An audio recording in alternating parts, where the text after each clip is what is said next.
Imagine a restless Napoleon staring at the flickering shadows on the wall of his tent, or Cleopatra reclining in her palace while her mind refused to settle. History often shows us their triumphs and tragedies, but rarely their private hours when sleep would not come. Tonight, we wander into those sleepless nights, uncovering the hidden fears, ambitions, and secrets that haunted two of the most legendary figures in history. Welcome back, traveler. You are listening to Boring History. If you enjoy these quiet wanderings into the past, remember to subscribe so you will always have a gentle story waiting for you when the world outside feels too loud. Now, settle in. Let us drift into the lives of Napoleon, Bonaparte, and Cleopatra. Not during their public glory, but in those quiet nights when even the most powerful could not escape their thoughts. When the world goes quiet, power speaks the loudest. Not in the thundering of cannons, not in the cheers of a crowd, but in that fragile hour when even the most powerful find themselves alone with their thoughts. Cleopatra knew this silence well, for her palace at Alexandria could fall strangely still once the court had retired, and only the muffled sound of the Nile could be heard moving in the dark. Napoleon too was no stranger to such quiet. His nights in campaign tents across Europe were not filled with celebration but with shadows, the flap of canvas, the scratching of his own restless footsteps across the floor.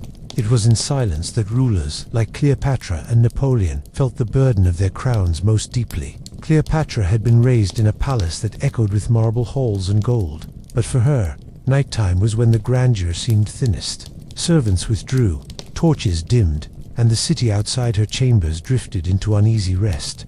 She would walk to her balcony where the night air smelled of lotus flowers and river mud, where the moon turned the waters of the Nile into a path of silver, stretching endlessly into the horizon.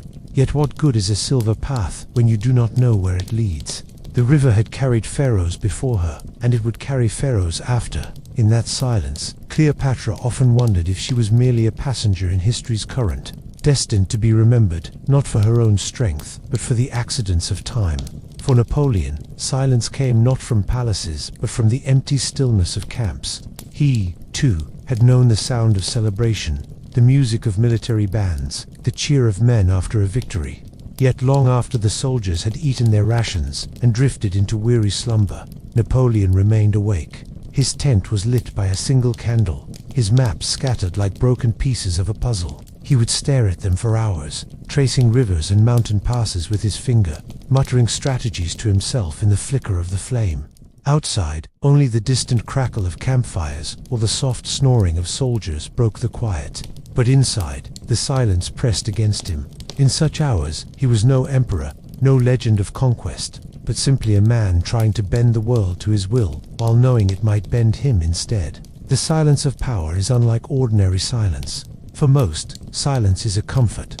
It allows rest, or at least a reprieve. But for rulers, silence carries weight. It is the reminder that decisions cannot be escaped once voices fall quiet. Cleopatra, lying awake on her ivory couch, listened to the slow creak of the palace as night wind passed through its corridors. To her, each creak could be a whisper of betrayal. She had grown up in a dynasty notorious for bloodshed, where siblings turned on siblings, and silence often meant that plots were ripening behind closed doors. She could not close her eyes without thinking of who in her family might be sharpening daggers in the dark. Napoleon's silence was different, but no less haunting. His thoughts were not of siblings, but of nations. He had grown up with the revolution at his back, with chaos swallowing France, and now he was its symbol of order and control. Yet silence reminded him that nations are fragile. A wrong move on the map, a miscalculation of supplies, a careless treaty, these things could turn triumph into ruin overnight. The silence of his tent was never still for long, because his mind filled it with marching feet, with phantom drums, with voices of men who were depending on him. Sleep came rarely, for his thoughts did not allow it. Imagine Cleopatra pacing her chambers barefoot, the cool tiles beneath her feet, her thin linen robe trailing behind her. She listens for sounds zany, sounds that might break the quiet. A boat creaking on the Nile, a servant coughing somewhere in the palace, the soft cry of an infant in the city below. These small noises reassured her that life continued, that Egypt still breathed with her. But when those noises faded and the hush of the desert closed in, she felt alone, utterly alone, as if the weight of the two lands, Upper and Lower Egypt, had been placed entirely on her shoulders. Napoleon, too, was a pacer. His marshals would often remark on how he could never keep still. Even in the deepest hours of the night, he would walk back and forth, his hands behind his back, muttering phrases in Corsican or French, his voice barely audible over the flap of the tent canvas. Sometimes he would stop suddenly, scribble a note, then resume pacing as if the act of walking could untangle the knots of strategy lodged in his mind. Silence was unbearable for him, because in it he heard not peace but uncertainty. There is a peculiar cruelty to the silence of power. It magnifies fears and amplifies desires. Cleopatra's mind drifted to Rome in those hours. She would think of Caesar, then Antony, and whether their alliances would protect her throne or destroy it.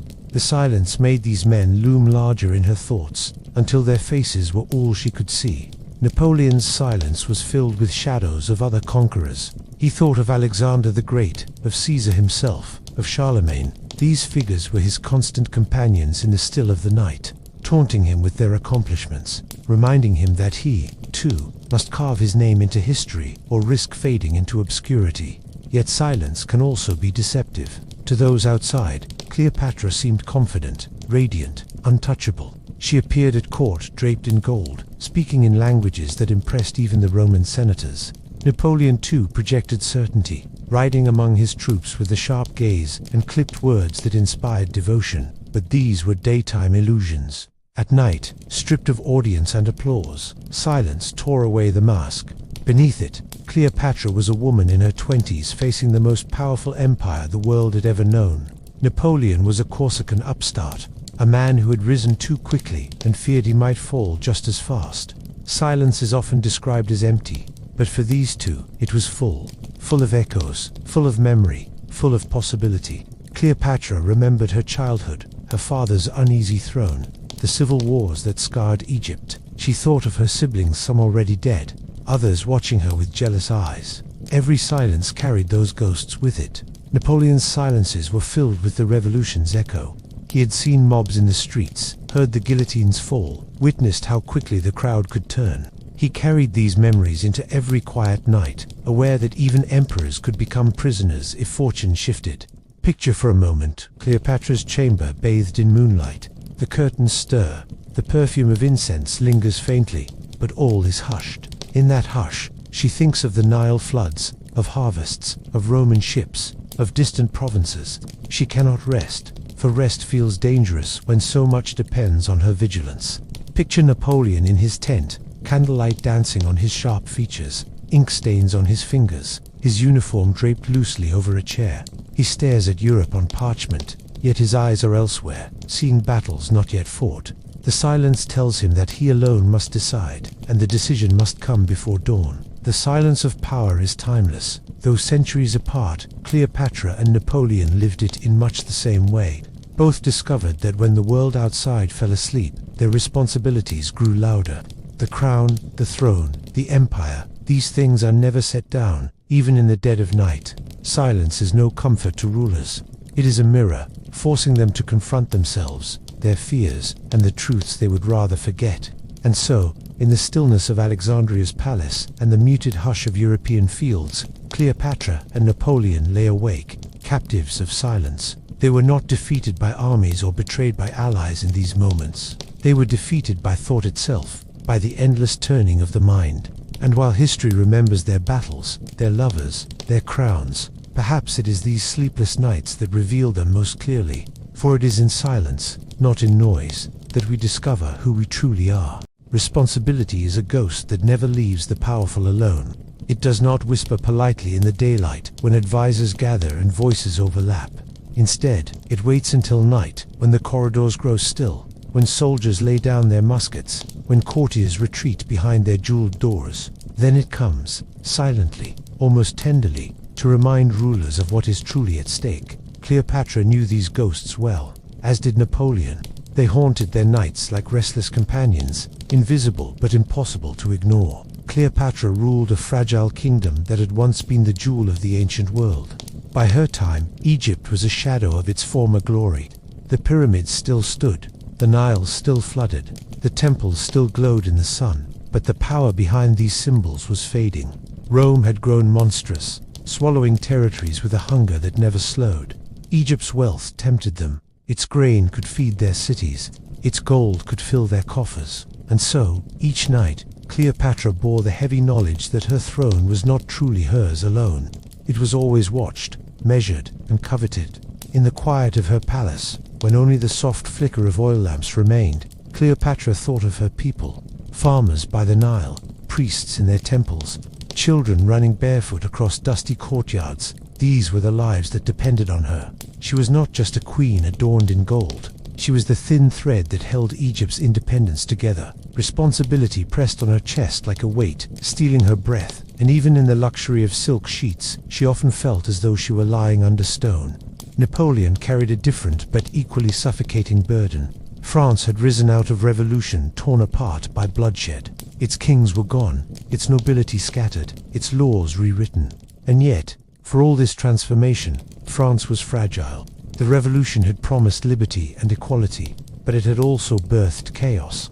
Napoleon was the one who promised order, who pulled the fractured pieces into a vision of empire. But such promises have a cost. He could not rest, for to rest meant to risk it all collapsing again. Imagine him in one of his campaign tents, the smell of damp earth lingering after rain, his map spread wide before him. The faint light of a lantern throws long shadows across his face as he bends low, muttering to himself in quick bursts of French. He thinks not of himself, but of the thousands of men sleeping just beyond the canvas walls. Farmers turned soldiers, young boys who barely knew how to hold a musket, fathers who longed for home. All of them depended on him. His responsibility was not simply to win battles, but to bring them back alive or to justify their deaths when he could not. The ghosts of responsibility do not simply whisper about lives in the present. They also demand thoughts of the future.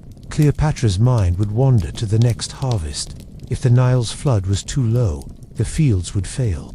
Hunger would spread, discontent would grow, and Egypt would appear weak in the eyes of Rome. Each season carried the chance of disaster, and she bore it alone, for even the priests and counselors could only offer advice, not certainty. She alone was expected to keep Egypt safe from famine and foreign domination. Napoleon's ghosts haunted him in a similar way. His victories created expectations.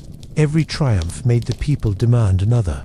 Every city he conquered made Europe tremble, but it also made them plot against him with greater fury. He could not stop, for to stop was to appear weak.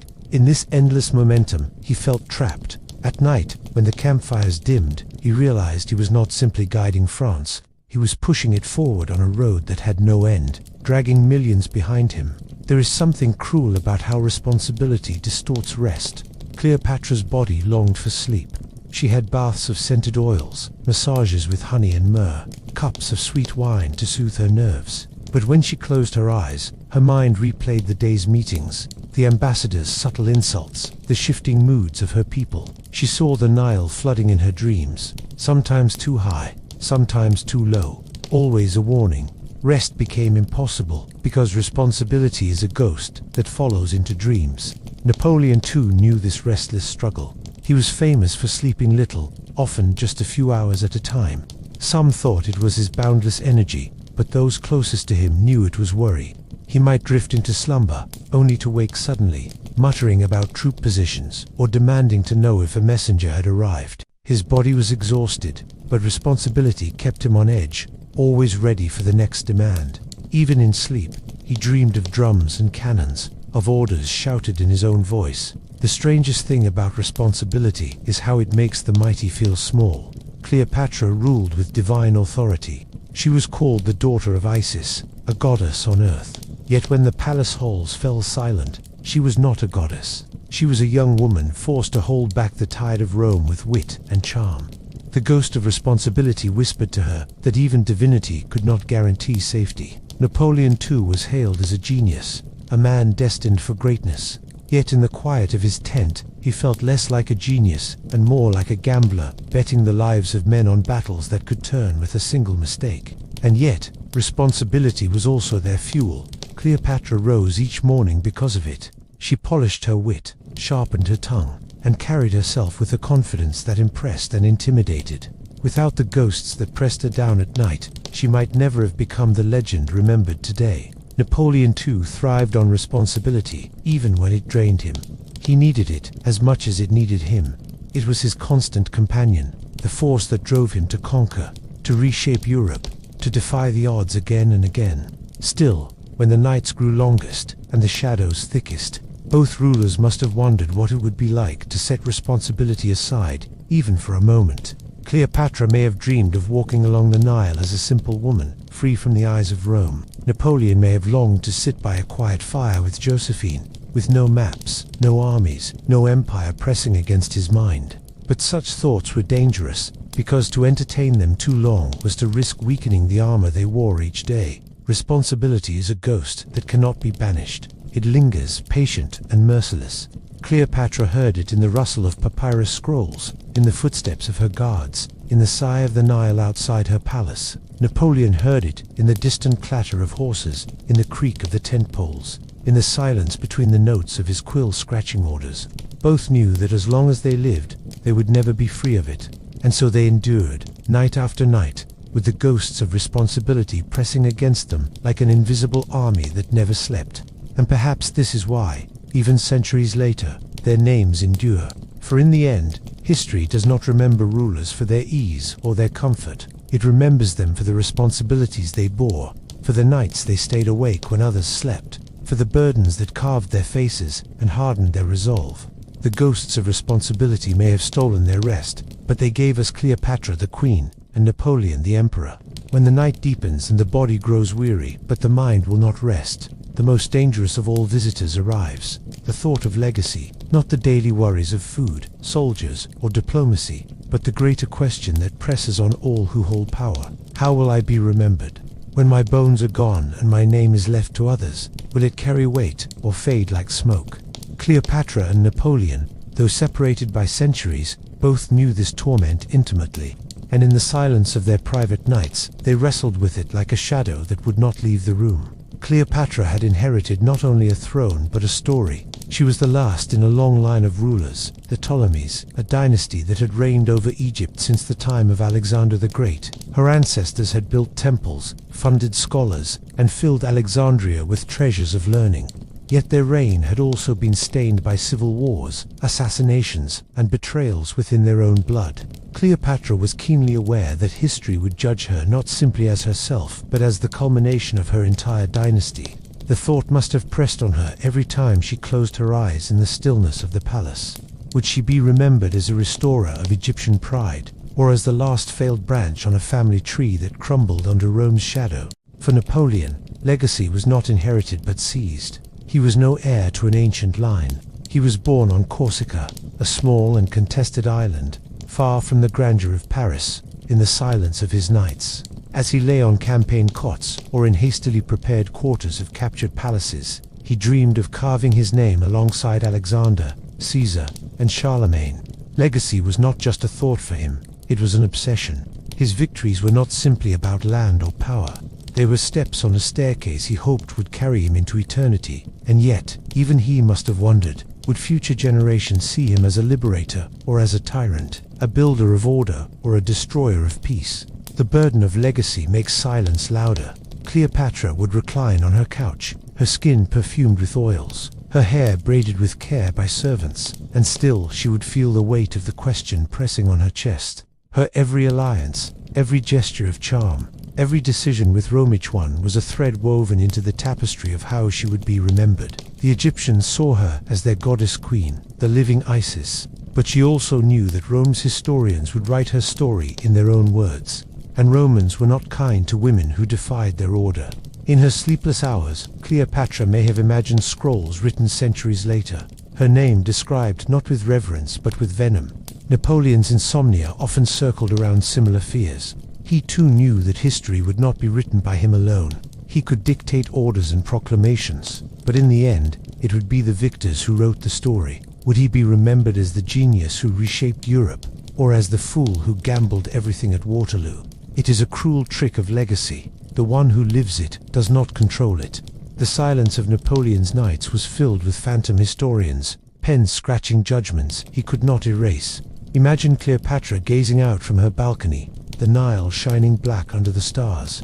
She thought of the pyramids in the distance, massive and eternal, the graves of kings who had secured their names for millennia. Against them, her reign seemed fragile, fleeting, like a candle flickering in the wind. What could she do that would outlast stone?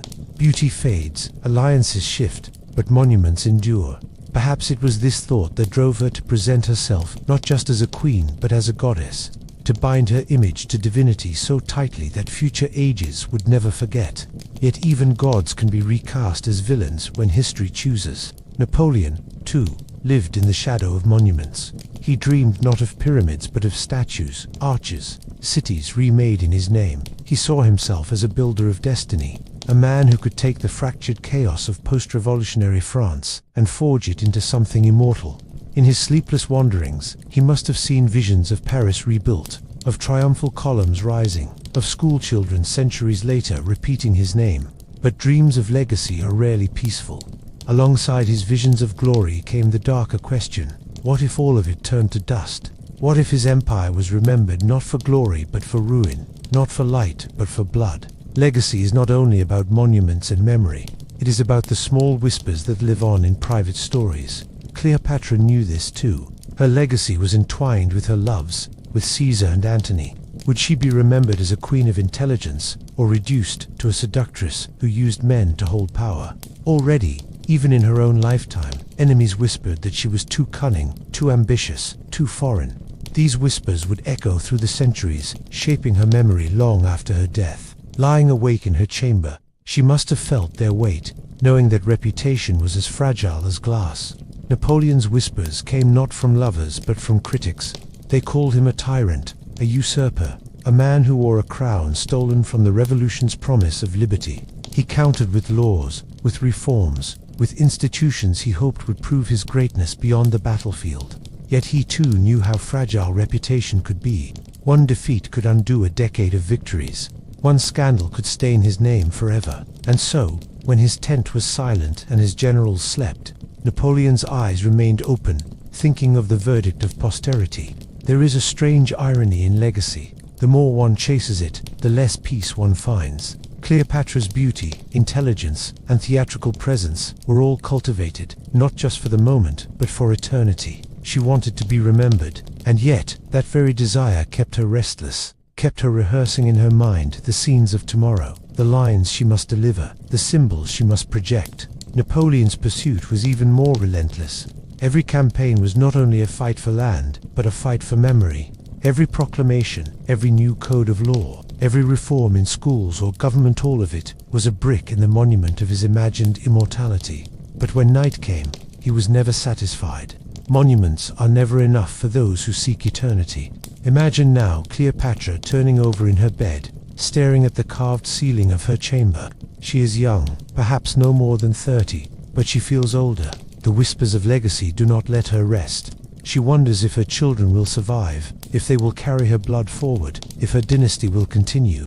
She wonders if Egypt will remember her with songs or curses. Each thought is a chain that binds her more tightly to the sleepless night. And imagine Napoleon rising from his cot, unable to stay still. He pulls on his coat, paces the floor, picks up a quill, sets it down again. He imagines how history will compare him to Alexander. He wonders if, like Alexander, he too will die young, leaving his empire to crumble. He wonders if statues will stand in Paris with his name carved in marble, or if, centuries from now, he will be reduced to a cautionary tale in dusty books. Legacy is a dream that never ends. It kept Cleopatra awake in Alexandria, it kept Napoleon awake in Europe, and it keeps their names alive in our minds even now. For in chasing legacy, they found both greatness and torment. Their sleepless nights became part of the story itself, proof that even those who ruled nations were never free from the question that haunts us all. How will we be remembered when the silence comes for us too? Imagine lying in bed at night, with your heart racing, not from fear of an enemy, not from hunger, not from some dark shadow in the room, but from something invisible and much heavier, your own dreams. That was the burden both Napoleon and Cleopatra carried. Their ambitions, bright as stars and just as unreachable, often kept them awake, staring into the dark, wondering if they had the strength to climb any higher, or if tomorrow would be the day everything they had built came tumbling down. Ambition has a strange way of turning the silence of the night into a roar. For Cleopatra, ambition was woven into her identity from the very beginning. She was not just a queen sitting upon a throne of luxury. She was a ruler of Egypt in one of its most precarious times, when Rome's shadow grew longer each year. She did not dream small. Cleopatra saw herself not only as the savior of Egypt, but as a figure who might one day hold influence equal to Rome itself. That meant every alliance she forged, every risk she took, every word spoken at court had consequences that stretched beyond the palace walls. Now imagine her pacing across her chamber at night, the faint smell of oils burning in the lamps, the Nile's waters glinting outside in the moonlight. She could not simply lie down and rest. How could she, when her ambitions demanded vigilance? Her ties with Julius Caesar had been bold, daring, and for a while, fruitful. But she knew Rome was a hungry beast, one that devoured kingdoms whole. Egypt, with all its wealth and beauty, was tempting prey. So, as she lay awake, Cleopatra's mind must have wrestled with questions of how far her charm and wit could carry her, and whether ambition alone was enough to hold back an empire. Napoleon, centuries later, understood this restless pursuit. His ambition was not tied to defending a single kingdom. It was to reshape the entire continent.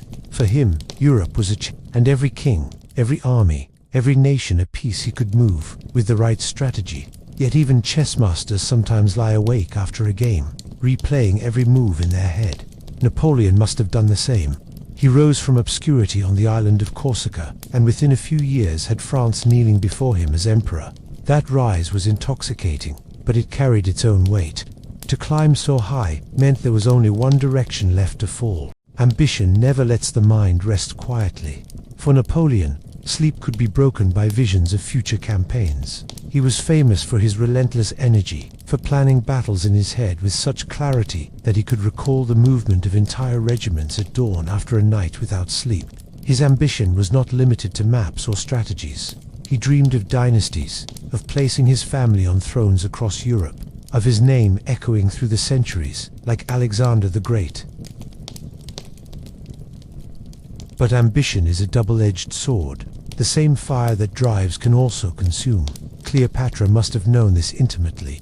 For all her brilliance, she was aware that ambition painted a target on her back. Her siblings were rivals, some of whom had already fallen victim to the deadly dance of power. Rome watched her closely, judging whether she was too bold or too clever for their liking.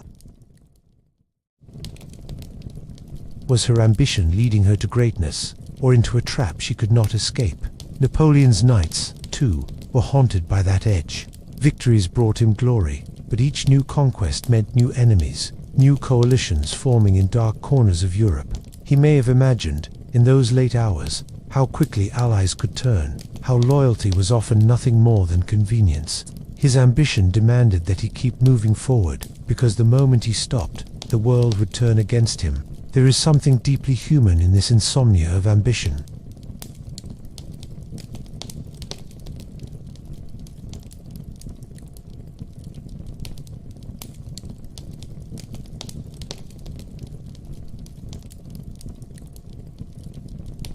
In the stillness of their chambers, their minds ran faster than any army could march. Perhaps Cleopatra would walk to the balcony and look out over the dark waters of the Nile, whispering silent promises to herself that she would not bend to Rome. Perhaps Napoleon would rise from his bed and study a map by candlelight, eyes darting over mountains and rivers, imagining victories that had not yet come.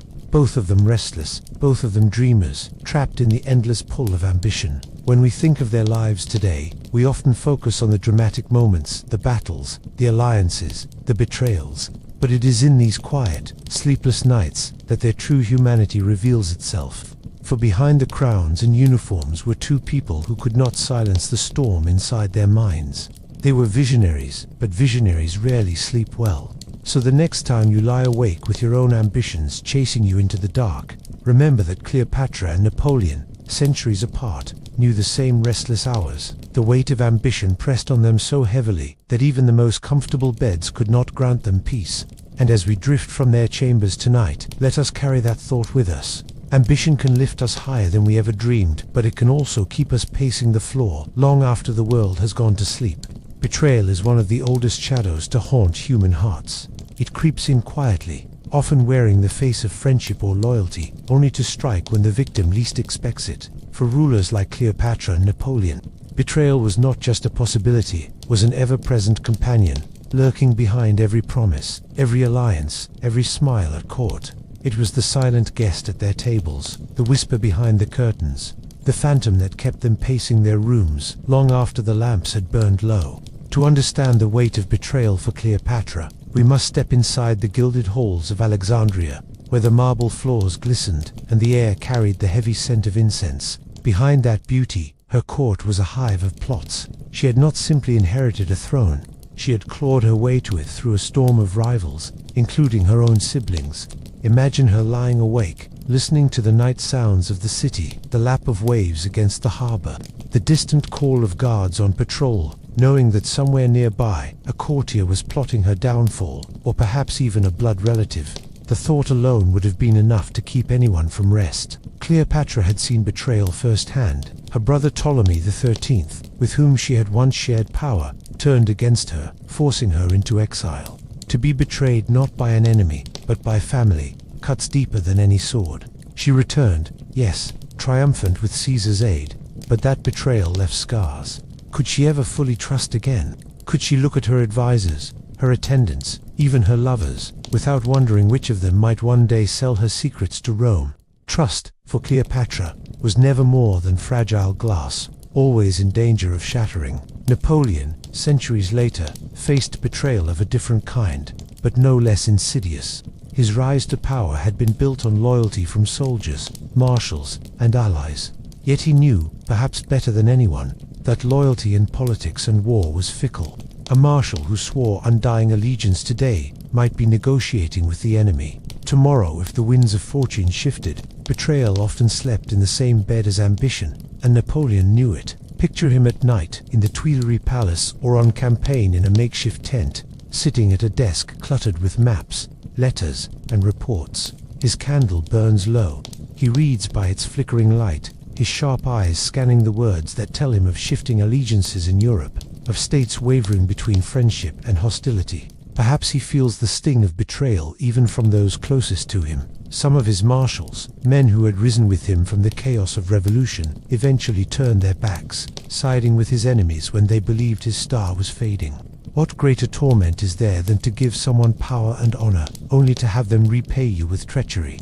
And yet, betrayal is rarely sudden. It grows like a shadow lengthening at dusk. Cleopatra surely felt it in the small gestures: a servant pausing too long at her door, a senator from Rome asking just a little too much about her intentions, a courtier flattering her too sweetly, each sign a reminder that trust was dangerous.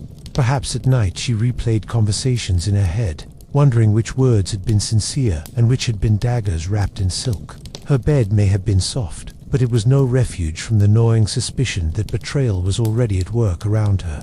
Napoleon, too, must have heard the whispers. Betrayal is not always a sword drawn in the dark. Sometimes it is hesitation on the battlefield, a message delivered too late, an ally failing to arrive at a crucial moment. Each failure, each delay, each excuse carried the taste of betrayal. And in his restless nights, he would replay those moments, asking himself, was it incompetence, or was it treachery? The difference mattered little in the end. Both could cost him his crown. What makes betrayal so tormenting is that it always comes from those you trusted. An enemy cannot betray you. Only a friend, a family member, a lover, or a comrade. Cleopatra knew this well. Her lovers were not only companions of the heart, but also partners in politics, men like Caesar and Antony, whose trust she needed as much as their affection. But trust in love is perilous when politics lurks in the background. Did she ever wonder, in the quiet of night, whether they loved her for herself or for her throne? Did she fear that their promises could unravel if Rome demanded it? The line between passion and politics blurred easily, and in that blur lay endless cause for sleepless nights. Napoleon's betrayals often came wrapped in uniforms and medals. His marshals had fought beside him, celebrated victories with him, shared in the spoils of empire. Yet when the tide turned against France, some chose to abandon him. At Leipzig, at Waterloo, he faced not only enemy armies but also the ghosts of loyalty that had slipped away.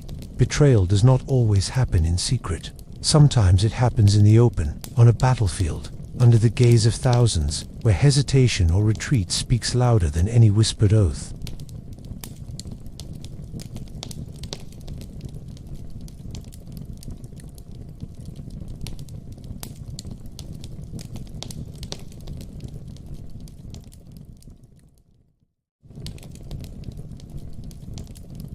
Perhaps the cruelest form of betrayal is the one that comes from within, the betrayal of one's own hopes. Cleopatra must have felt this when her alliance with Antony, so full of promise, ended in disaster at Actium. Did she lie awake before that battle, sensing that the loyalty she had invested in him might not be enough? Did she see the possibility that his decisions, clouded by pride or miscalculation, would betray not only her but Egypt itself? That is the curse of rulers, to place your fate in others' hands, even when you know those hands might falter. For Napoleon, his betrayal from within came in the form of overconfidence. His invasion of Russia, driven by ambition and pride, became his undoing. But at night, before that campaign, did he feel the shadow creeping in? Did he sense, deep down, that his own certainty was a form of self-betrayal, blinding him to the risks that would later destroy his army? Perhaps his sleeplessness was not only about others, but about himself. We all betray ourselves sometimes, and even emperors are not immune. There is a haunting quality to betrayal that lingers long after the act itself. Cleopatra's nights must have been filled with ghosts of trust broken, a brother's treachery, Rome's watchful eye, courtiers' shifting loyalties. They all left her with scars invisible to history, but no less real. Napoleon, too, carried such ghosts. Men he had once embraced as brothers turned away, their names forever etched in his memory, not as comrades but as traitors. And so, in their sleepless hours, Cleopatra and Napoleon were not just haunted by the betrayals that had happened, but by the fear of the betrayals yet to come. Every alliance carried risk. Every promise demanded suspicion. Every smile could conceal a dagger. This fear was enough to keep even the mightiest rulers awake, pacing the floor, staring into the shadows, listening for footsteps outside the door. We often remember Cleopatra for her beauty and cunning, Napoleon for his brilliance and pride. But in these quiet, haunted nights, they were not figures of legend. They were human beings, afraid of betrayal, just as we are. Perhaps that is what makes their stories timeless. For who among us has not felt the sting of trust broken, or the restless doubt that whispers in the dark? So, when we think of them lying awake, we should not see crowns and uniforms, but hearts that beat anxiously in the silence, knowing the shadows of betrayal were always near. Love is often painted as the sweetest of comforts, but for those who rule kingdoms and command empires, it rarely offers peace. For Cleopatra and Napoleon, love was not simply a matter of the heart. It was tangled with politics, ambition, survival, and betrayal. At night, when the world grew quiet, love could be as troubling as any battlefield. Their lovers were not only partners but allies, rivals, and mirrors of their deepest fears. And that made love less of a sanctuary and more of a dilemma that kept them awake long into the night. Cleopatra knew this more intimately than perhaps any ruler in history. Too many, her name has been tied to passion, seduction, and irresistible beauty. But this image, crafted and embellished over centuries, hides the harsher truth. For Cleopatra, love was never free. It was always bound to power, politics, and the survival of her throne. She could not afford the luxury of a private heart. Every whisper of affection, every embrace, every promise carried with it the weight of an empire. Consider her relationship with Julius Caesar. To the outside world, it may have looked like a calculated move, a queen aligning herself with the most powerful man in Rome, and it was, in many ways. Yet beneath the politics, there was something more. Cleopatra was intelligent, charismatic, and fiercely ambitious. Caesar was a man who admired strength, and perhaps he found in her a reflection of his own restless drive. Did Cleopatra lie awake at night, wondering if Caesar loved her for who she was, or only for the role she played in his vision of Rome's future? Did she wonder whether their child, Caesarion, was a bridge to security or a fragile thread easily cut by Roman politics? After Caesar's death, the dilemma only deepened with Mark Antony. He was not just a lover, but a partner in ambition, a man whose loyalty seemed to promise protection against the swelling tide of Rome. Their union was passionate, yes, but it was also perilous. Antony was a Roman general, bound to a world that saw Cleopatra as both exotic and dangerous. To love him was to gamble, not only with her heart but with her country. At night, in the stillness of her chambers, Cleopatra must have asked herself if she had chosen wisely. Would Antony's love endure, or would he falter under Rome's judgment? Would their bond be remembered as strength or as folly? For Napoleon, love was no less complicated. His marriage to Josephine began with a rush of passion. His letters to her, brimming with desire and tenderness, reveal a man consumed by longing. He wrote to her from campaign fields, confessing his hunger for her presence, his torment at their distance. Yet this passion was shadowed by insecurity. Josephine was older, experienced, and her infidelities cut him deeply. Imagine Napoleon, fresh from the chaos of battle, returning to a quiet tent at night, only to think of whispers he had heard about her affairs. For all his power, he was powerless in love. Did it keep him awake, gnawing at him more fiercely than any enemy? Did he replay her words and gestures, searching for signs of deception? Even after Napoleon set aside Josephine, his heart remained conflicted. His second marriage, to Marie-Louise of Austria, was less about love and more about dynasty.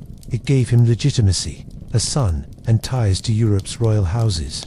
Yet what kind of peace can a man find in a marriage built on politics rather than passion? Did he look at her across the candlelit dinners of the palace and feel emptiness? Did he lie awake, remembering Josephine, whose laughter and warmth haunted him even as he pursued power? Love, for both Cleopatra and Napoleon, was never a place of rest. It was a battlefield of its own, where trust and desire clashed with ambition and fear. Cleopatra could not surrender herself fully to love without risking her throne. Napoleon could not indulge his heart without exposing his vulnerabilities. Their lovers were sources of both strength and torment, and love is cruel in its timing. Cleopatra's most passionate moments with Antony came just as Rome's wrath grew strongest. The deeper their bond, the more dangerous it became. Perhaps she lay awake, feeling both the thrill of passion and the cold dread of what their union meant for Egypt's future. Napoleon's passion for Josephine came when he was rising in power, when every step forward required discipline and clarity. Yet love muddled his focus, making him jealous, insecure, torn between his heart and his empire. It is easy to imagine Cleopatra, draped in silks, her hair perfumed, lying in her chamber beside Antony, yet unable to sleep. His arm around her might have felt strong, but what of his loyalty to Rome? She may have turned her gaze to the ceiling, her mind racing with questions. Would his devotion falter under pressure? Would he choose her or his homeland? Would her heart be the very thing that doomed Egypt? And Napoleon, restless in his imperial bed, might have turned away from Marie-Louise, thinking not of her but of Josephine. He wrote years later that he had truly loved only once, and that love had been for Josephine. Imagine how bitter it must have felt to lie beside a woman chosen for politics, while longing for the one who had betrayed yet also inspired him. Love, for Napoleon, was always a puzzle without resolution, a dilemma that tightened its grip on his thoughts each night. The lover's dilemma is not just theirs, is ours as well. Who has not lain awake, torn between heart and reason, between desire and fear? Cleopatra and Napoleon felt it more acutely, because their personal choices echoed across nations. But the essence is the same. Love can lift us higher than any crown, but it can also weigh heavier than any crown. And so, their nights were restless. Cleopatra tangled in silks and shadows, Napoleon pacing across marble floors or staring into the darkness of a tent. Both of them trapped in the same paradox. Love as a source of power, and love as a source of sleeplessness. The irony is striking. For rulers who commanded armies and dictated the fate of nations, it was not always war or politics that robbed them of rest. Sometimes it was the softer, quieter torment of love. A glance, a whispered word, a fear of betrayal, a memory that would not let go. These were the dilemmas that haunted their hearts when the world fell silent. And perhaps that is why their stories endure. Because no matter how powerful, no matter how legendary, Cleopatra and Napoleon were not immune to the torment of love. They lay awake, hearts racing, thoughts tangled, longing for rest, but unable to find it, just like us. When rulers lie awake at night, their minds often wander not just to the battles of tomorrow or the betrayals of today, but to the far greater weight of tomorrow's memory. Legacy. That word carries a power heavier than armies and more enduring than monuments. Cleopatra and Napoleon both understood that what they did in their lifetimes would echo through centuries, and it was this haunting awareness, the burden of how history would remember them, that often stole their sleep and pulled them into long nights of restless thought. Cleopatra was no ordinary queen. She was the last of the Ptolemies, the final monarch of an ancient dynasty that had ruled Egypt since the days of Alexander the Great. She carried not only her own fate, but the fate of an entire civilization.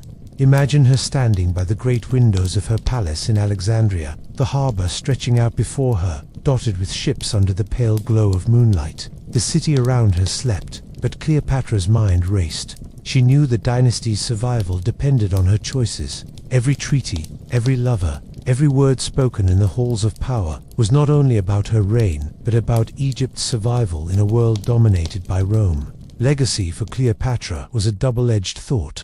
On one side, she may have longed to be remembered as more than just a queen, a figure of intellect, beauty, and power who could stand among the immortals of history. On the other, she must have felt the creeping dread that her reign could end not in glory but in ruin. Perhaps she lay awake imagining Egypt swallowed by Rome, her name written not as a savior but as a cautionary tale. The weight of being the last of, knowing the chain might break with her, was a burden few could bear without sleepless nights.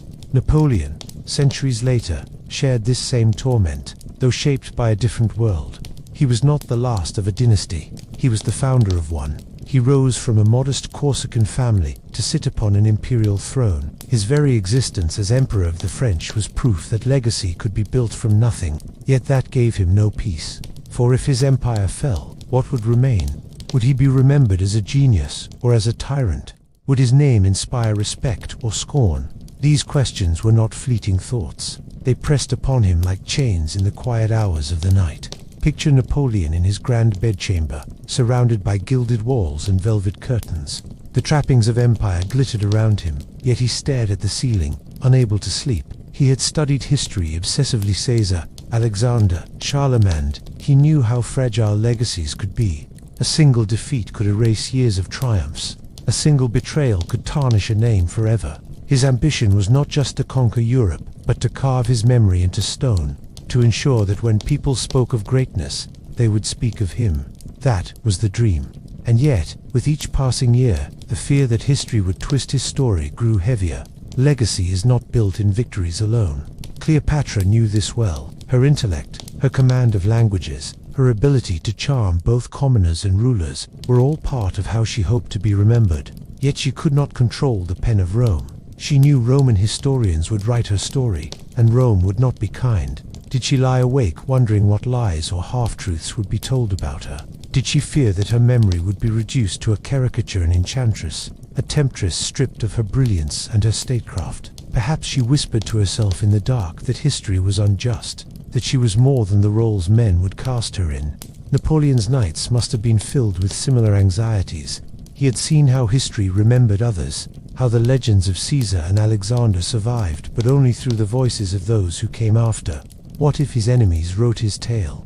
What if the British, the Austrians, the Russians painted him not as a genius but as a monster? Did he fear being remembered as the man who plunged Europe into endless war, rather than the man who sought to reform and unify it? Legacy was a burden precisely because it could never be controlled fully. No matter how many monuments you build, no matter how many victories you win, the future decides how you will be remembered. There is also the question of heirs. Cleopatra had Caesarion, her son, with Julius Caesar, whom she hoped would secure her dynasty. But his very existence was fragile, caught between Egypt and Rome, between legitimacy and threat. Did she sit awake at night, staring at the sleeping child beside her, wondering whether he would grow to rule, or whether he would be struck down by Rome's hand? The burden of legacy was not just about her, it was about him, about what would happen after her. Every mother carries some sleepless nights for her child. For Cleopatra, those nights were amplified by empire. Napoleon too found his legacy tied to his son. When his second wife, Marie-Louise, gave birth to the King of Rome, Napoleon must have felt both triumph and dread. Here was his heir, his bloodline, the beginning of the dynasty he dreamed of. And yet, in the shadows of the night, perhaps he asked himself, would this child inherit a throne, or would he inherit only exile and whispers of a fallen empire? The burden of legacy often weighs heaviest in the thought of children, for they must live with what their parents leave behind. And there is a cruel irony here. Cleopatra and Napoleon both longed for immortality through legacy, but legacy is built in the very moments that deny rest. They sacrificed peace of mind for the hope of eternal remembrance. Cleopatra endured the weight of empire collapsing around her, yet she must have taken some comfort in the thought that her name would not be forgotten. Napoleon faced exile and humiliation, yet even then he dreamed of how history might redeem him. Their sleeplessness, in some way, was the price of their immortality. When we look back now, their fears were both justified and ironic. Cleopatra is remembered, yes, but often through the distorted lens of Rome. Her brilliance is overshadowed by her romances, her statecraft reduced to seduction. That must be the very legacy she feared in her sleepless hours.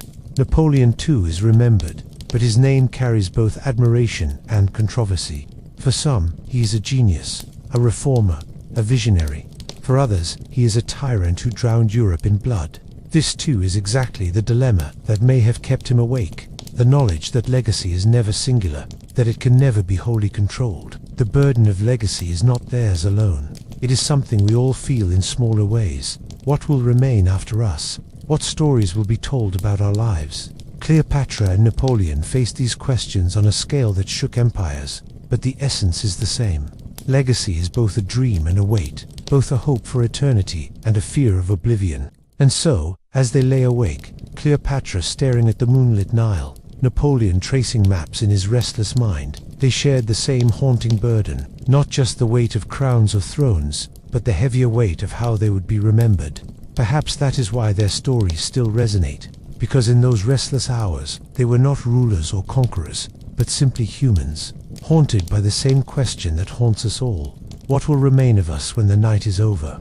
Even for those who command armies, who sit on thrones gilded with gold and ivory, the fear of mortality is unavoidable. It creeps in quietly, often during the small, silent hours of the night, when the world has gone to sleep and the mind cannot find rest. Cleopatra and Napoleon, two figures separated by centuries, yet strangely alike in their brilliance and ambition, both understood this fear intimately. It was the silent companion of sleepless nights, whispering doubts into ears no one else could hear, pressing upon the chest with a weight heavier than any crown. In the heart of the Egyptian desert, within the cool embrace of her opulent palace, Cleopatra, the last pharaoh of Egypt, stirred from a restless sleep. The moon, full and serene, poured its silvery light through the ornate windows, casting dancing shadows on the queen's alabaster skin. Her gaze, usually sharp and knowing, was lost in the depths of her own thoughts, contemplating the one universal truth that had evaded the greatest minds since the dawn of time: death. Across the sands of history, in the rugged military camps of Europe, another titan of his age tossed and turned, unable to find solace in the embrace of sleep. Napoleon Bonaparte, the French emperor who had carved an empire out of the ashes of revolution, was engaged in a different kind of battle, a battle against the haunting certainty of his own mortality. As the night deepened, two figures who had shaped the course of their respective worlds found themselves united by an experience that transcended their ambitions, their fears, and their legacies, the stark, undeniable reality of human finitude. And so began a night like any other, and yet unlike any other. A night that peeled back the layers of power, ambition, and glory to expose the raw, unvarnished truth beneath. A night that revealed that in the grand tapestry of existence, there is one thread that binds all of us: the relentless march of time. For Cleopatra, the seventh and last active ruler of the Ptolemaic kingdom of Egypt, the vastness of her royal chambers seemed to mock her solitude. The treasures of the Nile glittered around her, yet she felt a profound aloneness. Outside, the desert wind sang its eternal song, a haunting melody that spoke of lives lived and lives lost. Even the majestic Nile, lifeline of her kingdom, had borne witness to countless generations, each destined to join the sands of time. At that moment, the invincible queen, who had held her own against Rome, whose image adorned coins and monuments across her domain, felt nothing but mortal. No amount of gold, she realized, could buy immortality. No empire, however vast, was safe from the relentless hands of time. As the queen contemplated her own mortality, a strange mix of emotions washed over her. Pride for the life she'd lived, a life of privilege and power, of culture and conquest. Regret for the choices made, the enemies forged, and the bridges burned. And finally, a deep, aching fear of the oblivion that awaited her. Her thoughts drifted to her own mortality, to the inevitable end that awaited her, just as it did for every living creature under the unforgiving sun. What would become of her people? Would their rich culture, their scientific advancements, their artistic brilliance be swept aside like the tides of the Nile? The thought was unbearable. Meanwhile, In the rough-and-tumble world of Napoleon's military camps, the great emperor was locked in his own silent struggle with the darkness that lay at the heart of existence, death. Unlike the luxurious confines of Cleopatra's palace, Napoleon's camp was a world of hardened canvas tents, the smell of wood smoke mingling with the earthy aroma of the men who fought and died on the battlefield. The soft rustle of silk and velvet was replaced by the crackling of a dying fire and the low murmur of soldiers preparing for the next day's campaign. For Napoleon, the conqueror of nations, the man who had stared down entire armies, the spectre of death was a new and unwelcome guest. He had faced cannon fire and led men into the thick of battle, but the quiet certainty of death in the darkness of his tent was a different kind of adversary. It was an enemy that he couldn't outmaneuver, outgun, or outlast. An enemy that was, in the end, inescapable. As the flickering firelight danced across his weathered face, Napoleon found himself stripped of the accolades that had defined him, the titles that had echoed across Europe.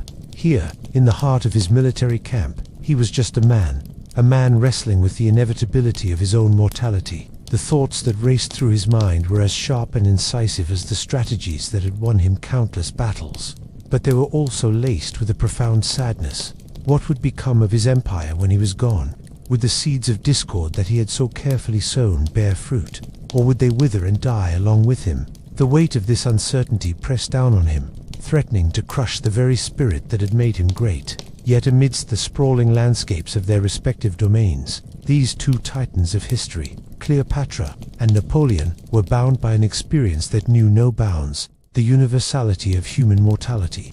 In the grand tapestry of existence, their lives, though vastly different, had been woven together by the same frail thread. For in the face of death, all distinctions, all barriers, all earthly titles and possessions fall away, leaving only the stark, undeniable reality of being human.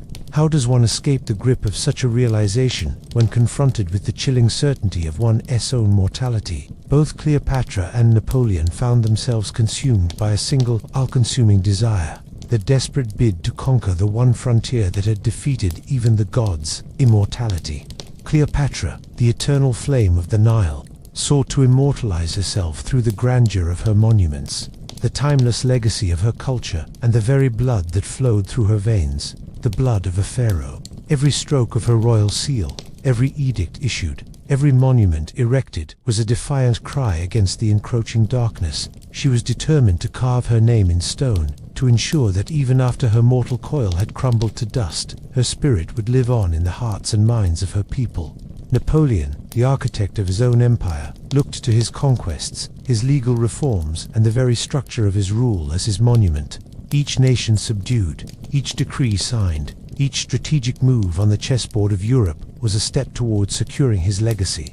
For Napoleon, death was not an option, not if he could help it. He was the master of his destiny, the maker of his own fate, and he intended to ensure that his story would echo through the ages, that the legend of Napoleon would outlive the mortal shell that housed his brilliant mind. But as the night wore on, as the moon climbed higher in the sky, both Cleopatra and Napoleon found themselves ensnared by the cruel irony of their existence. The very thing that fueled their ambition, their desperate bid for immortality, also served as a constant reminder of their mortality. With every lavish monument constructed, every conquered territory added to his map, every passing moment carried them closer to the inevitable end. And in this realization, their greatest strengths became their greatest weaknesses. The drive for legacy, the lust for power, the burning desire to leave an indelible mark on the world, all twisted into a macabre parody of its former self, a frantic race against the very force that made the race necessary time. Yet as the first rays of dawn began to paint the eastern sky, something remarkable happened. Despite the gnawing fear that lurked in their hearts, both Cleopatra and Napoleon rose to face the day. The queen resumed her regal duties, gracing the throne with her presence, issuing decrees, receiving dignitaries, all with the same regal bearing that had become her hallmark.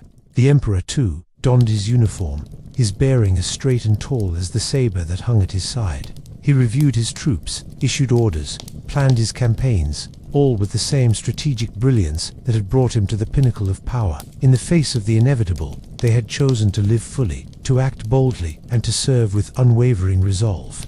Their legacies, once teetering on the edge of despair, now stood firm. anchored by the very force that had threatened to destroy them, mortality. For in the end, it was their humanity, their capacity to feel the full weight of existence, the joy and the sorrow, the triumph and the loss, that made them truly human. As the sun rose higher in the sky, bathing the world in golden light, Cleopatra and Napoleon went about their day, their faces betraying none of the turmoil that had raged within them the night before. They were, after all, mortals in the grand tapestry of existence, their fates irrevocably linked to the relentless march of time. Yet their actions that day, and in the days that followed, spoke volumes of their resilience, their courage, and their unwavering commitment to their respective causes. They were a testament to the enduring spirit of humanity, a reminder that even in the face of death, life, with all its complexities, its contradictions and its challenges, is a gift to be cherished, a duty to be fulfilled, and a legacy to be embraced. Secrets are heavy. Even the tiniest ones, whispered in the dark, can grow into burdens that twist the mind and steal sleep. For rulers like Cleopatra and Napoleon, secrets were not minor curiosities or casual confessions. They were the backbone of power, the currency of survival, and often the source of unending anxiety. What they knew, what they withheld, what they could never reveal, all weighed upon them like invisible chains, pulling at their minds long after the halls of their palaces had gone silent. Cleopatra, Queen of the Nile, understood this weight from the moment she stepped onto the throne. To rule Egypt was to command knowledge of allies, of rivals, of spies who whispered through the corridors and temples. The difference between life and death often rested on what was spoken in confidence, on what was kept hidden from prying eyes. Imagine her pacing her chamber at night, her silks rustling across marble floors, lamps casting long shadows against the walls. Every whisper in the court could be a lie. Every letter from Rome could carry duplicity. She had to hold the truth tightly in her mind, because even the smallest revelation could bring catastrophe. Secrets for Cleopatra were not merely political, they were intimate.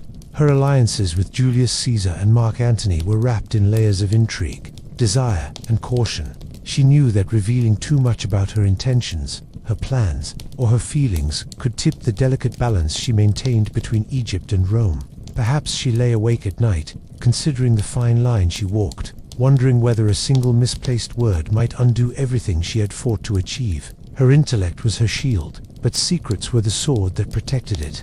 Napoleon, in a different age but with a similar mind, bore the weight of secrets with a relentless intensity.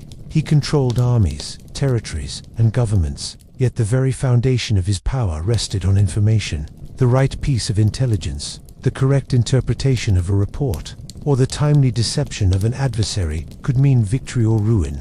Imagine Napoleon seated in the glow of a candle, maps spread before him, letters stacked high, reading and rereading reports from spies and generals. Each piece of knowledge carried a choice: to act, to conceal, or to mislead. Each choice was a burden, a potential seed of disaster if mishandled. The nature of secrets is that they isolate. Cleopatra could trust few, and even fewer completely. Perhaps she confided in Antony about her ambitions, but even his loyalty was measured by Rome's interests. Each night, as she lay in her chambers, she had to carry the truth alone, like a hidden stone pressed against her chest. Every advisor, every courtier, every foreign diplomat was a potential threat, a possible vector for betrayal. She understood that to share a secret was to risk losing it forever, and with it, the fragile stability of her reign. Napoleon experienced the same isolation. Power is often lonely, but absolute power magnifies the solitude. Secrets cannot be shared easily. Confiding in a marshal might be practical, but trust in others is always tentative.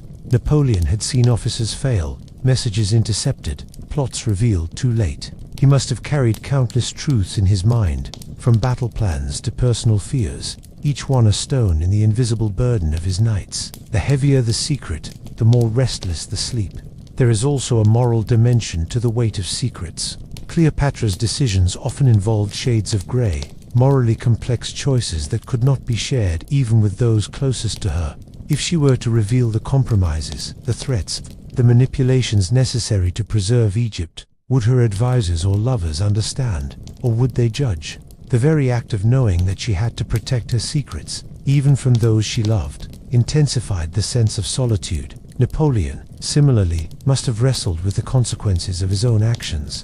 Some of his campaigns, some of his tactics, involved decisions that could be seen as ruthless or morally ambiguous. Sharing these choices, even with confidants, could weaken his authority or alter his legacy. Secrets are not always conscious.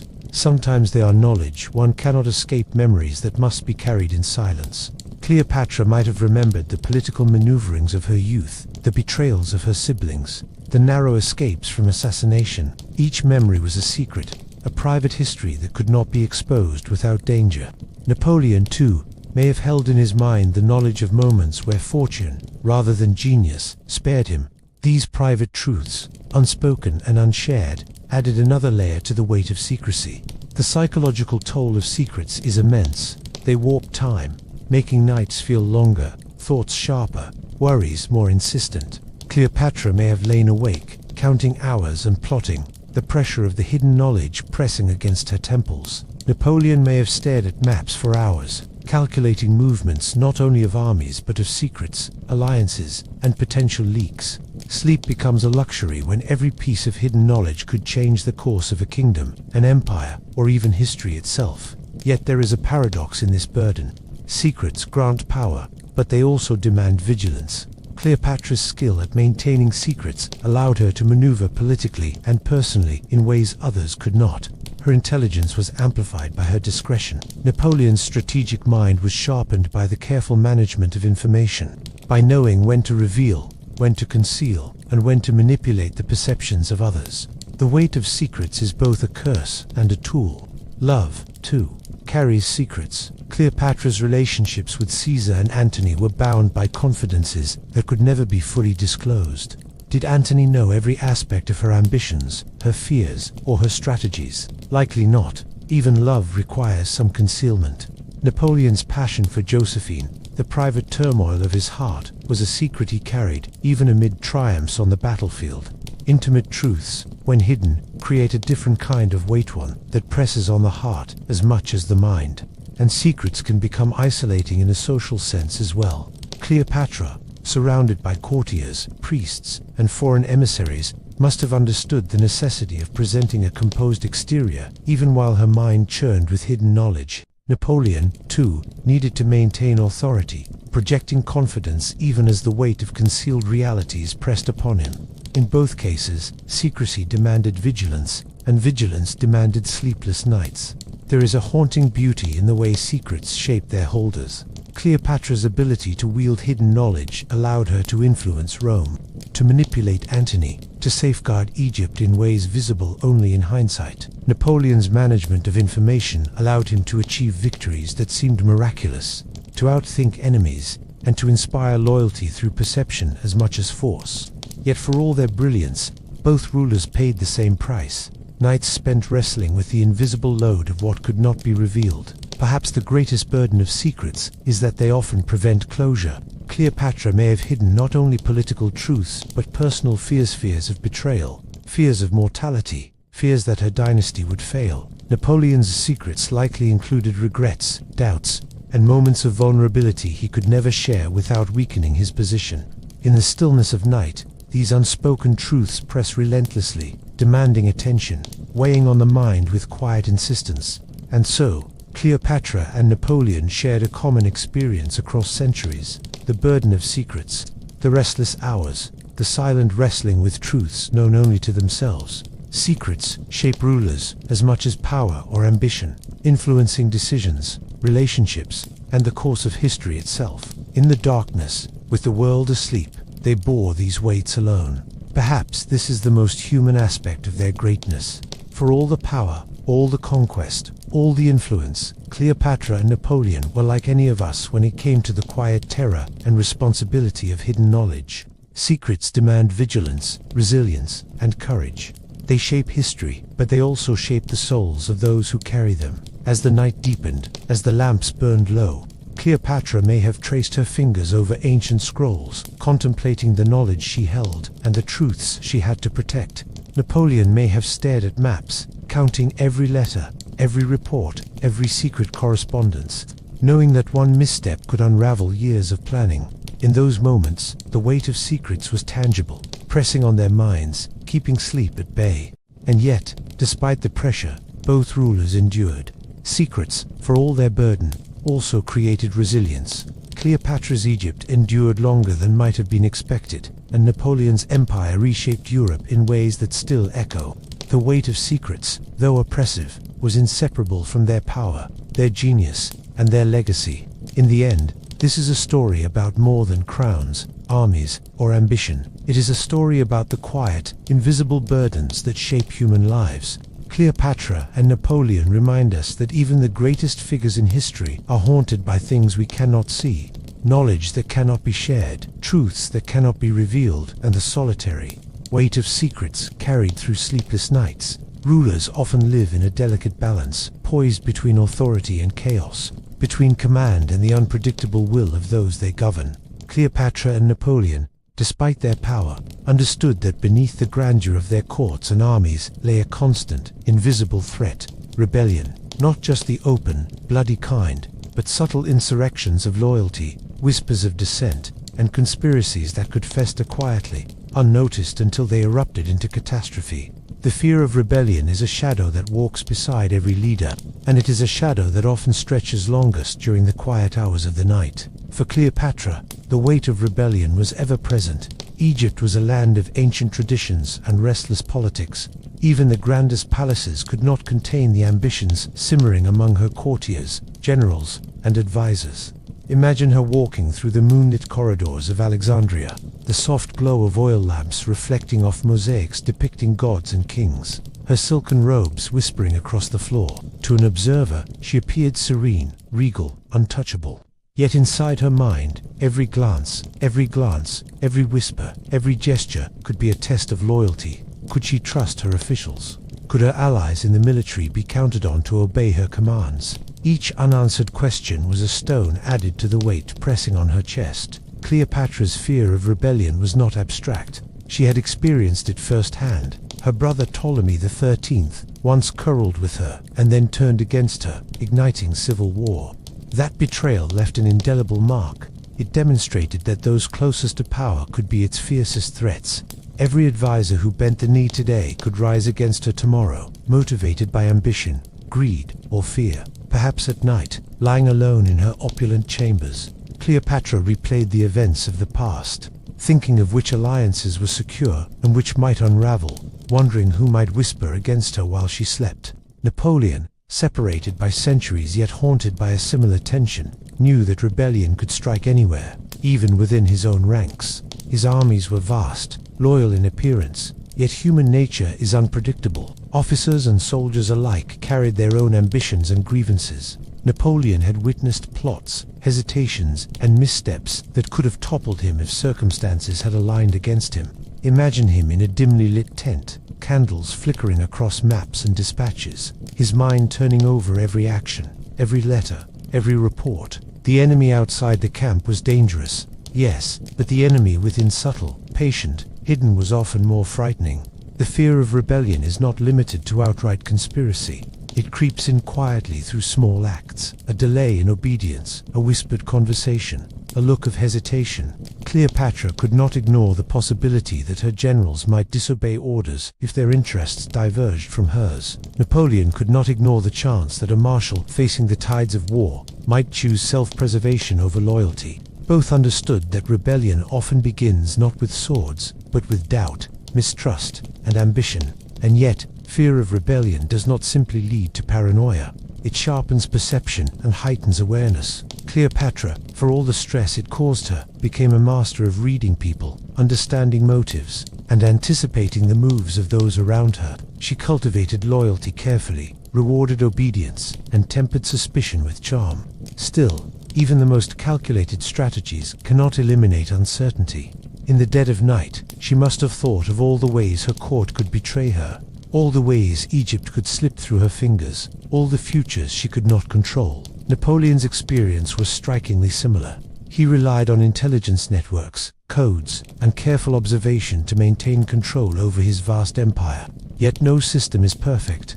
Even with detailed reports, he could not know the full measure of loyalty or the hidden resentments in the hearts of his subordinates. Perhaps he lay awake, the map spread before him, calculating probabilities, imagining scenarios in which betrayal could topple him. The fear of rebellion sharpened his strategy, yet it also stole sleep, for the mind must always anticipate the unpredictable. This fear has a deeply personal aspect as well. Cleopatra, for example, might have feared that Antony, whom she loved and trusted, could one day be swayed by Rome against her. Napoleon might have feared that Josephine, even as a personal betrayal, could influence alliances against him. Rebellion is rarely only political. It can creep into the heart, making rulers wary even of love and loyalty. Trust, in such circumstances, becomes a delicate exercise, a constant calculation that cannot rest even in the stillest hours of night. The consequences of rebellion were clear and immediate. For Cleopatra, it could mean the loss of her throne, the collapse of Egypt's independence, the unraveling of all her careful strategies. For Napoleon, it could mean disaster on the battlefield, the collapse of his empire, the humiliation of defeat. Each night, these possibilities pressed on their minds, turning luxury into confinement, peace into tension, and quiet into a vigilant watchfulness that could last until the first light of dawn. Fear of rebellion also interacts with other fears: betrayal, mortality, and the weight of legacy. Cleopatra's sleepless nights were compounded by the knowledge that rebellion could not only end her reign, but erase her memory. Napoleon's campaigns were haunted by the possibility that the very men he trusted to carry out his strategies might undermine him, leaving his legacy in doubt and his empire vulnerable. In this sense, rebellion is more than an event. It is a perpetual pressure, an ever-present shadow that shapes every choice, every word, Yet, for all the anxiety, both rulers endured. Cleopatra navigated a court rife with intrigue, forming alliances and responding to plots with intelligence and grace. Napoleon controlled a sprawling empire, commanding armies and governments with relentless focus and strategic foresight. Their fear of rebellion, while tormenting, was also part of their genius. It kept them alert, responsive, and prepared, even in the darkest hours of night. Perhaps the most human aspect of this fear is how relatable it is. We may not command empires, yet we experience our own versions of rebellion, doubts about relationships, challenges at work, conflicts with friends or family. Cleopatra and Napoleon magnified these struggles onto a monumental scale, but the core experienced anxiety. The sleeplessness, the anticipation is universal. Fear of rebellion, in any form, demands vigilance, resilience, and courage. And so, as the night deepened and silence stretched across the lands, Cleopatra and Napoleon lay awake, haunted not by visible enemies, but by the invisible ones. The whispered plots, the shifting loyalties, the potential betrayals that could unravel everything they had built. The fear of rebellion is more than a political concern. It is an intimate, relentless pressure, shaping the mind, the heart, and even the legacy of those who wield power. In the end, it is this combination of brilliance and fear, of ambition and vigilance, that makes their stories timeless. Cleopatra and Napoleon, each in their own time, remind us that the exercise of power is inseparable from the anxieties it produces. They were extraordinary in their actions, yet profoundly human in their sleeplessness, bound as much by fear of rebellion as by the weight of crowns. Perhaps that is why, even now, their lives feel so vivid. Their fear of rebellion was not a weakness, but a lens through which they saw the world and shaped it. Their sleepless nights, filled with strategy, anticipation, and imagination, remind us that the greatest rulers are also the most vigilant, and that fear, when faced with courage, can become a guiding force rather than a chain. Power is not only about what one commands, it is also about how one is seen. Perception shapes reality, dictates influence, and can be as dangerous as any sword or army. Cleopatra and Napoleon both understood this intimately. Every gesture, every word, every act of strategy or diplomacy was subject to scrutiny. How others perceived them could bolster their authority or unravel it entirely. This pressure of perception, quiet yet relentless, haunted them in ways that often kept them awake long into the night. Cleopatra, Queen of the Nile, lived in a world where reputation was as vital as armies. Egypt was a civilization steeped in tradition, yet it faced the encroaching power of Rome. For Cleopatra, appearances mattered not only within her court, but across the Mediterranean. She knew that her power relied as much on what others believed about her as on her actual strength. Every interaction with Roman diplomats, every decision in her palace, every message sent abroad was a performance, carefully constructed to convey wisdom, strength, and allure. And yet, even the most calculated impression carried risk. Did Antony truly see her as a partner, or as a tool for Rome? Did her courtiers respect her, or did they fear her enough to plot in silence? Every doubt fed the pressure of perception. Napoleon, similarly, understood that perception could shape entire empires. A battlefield victory was not only a physical triumph, but a statement of competence and destiny. A failed campaign could tarnish a lifetime of achievement, not just in history books, but in the eyes of allies and enemies alike.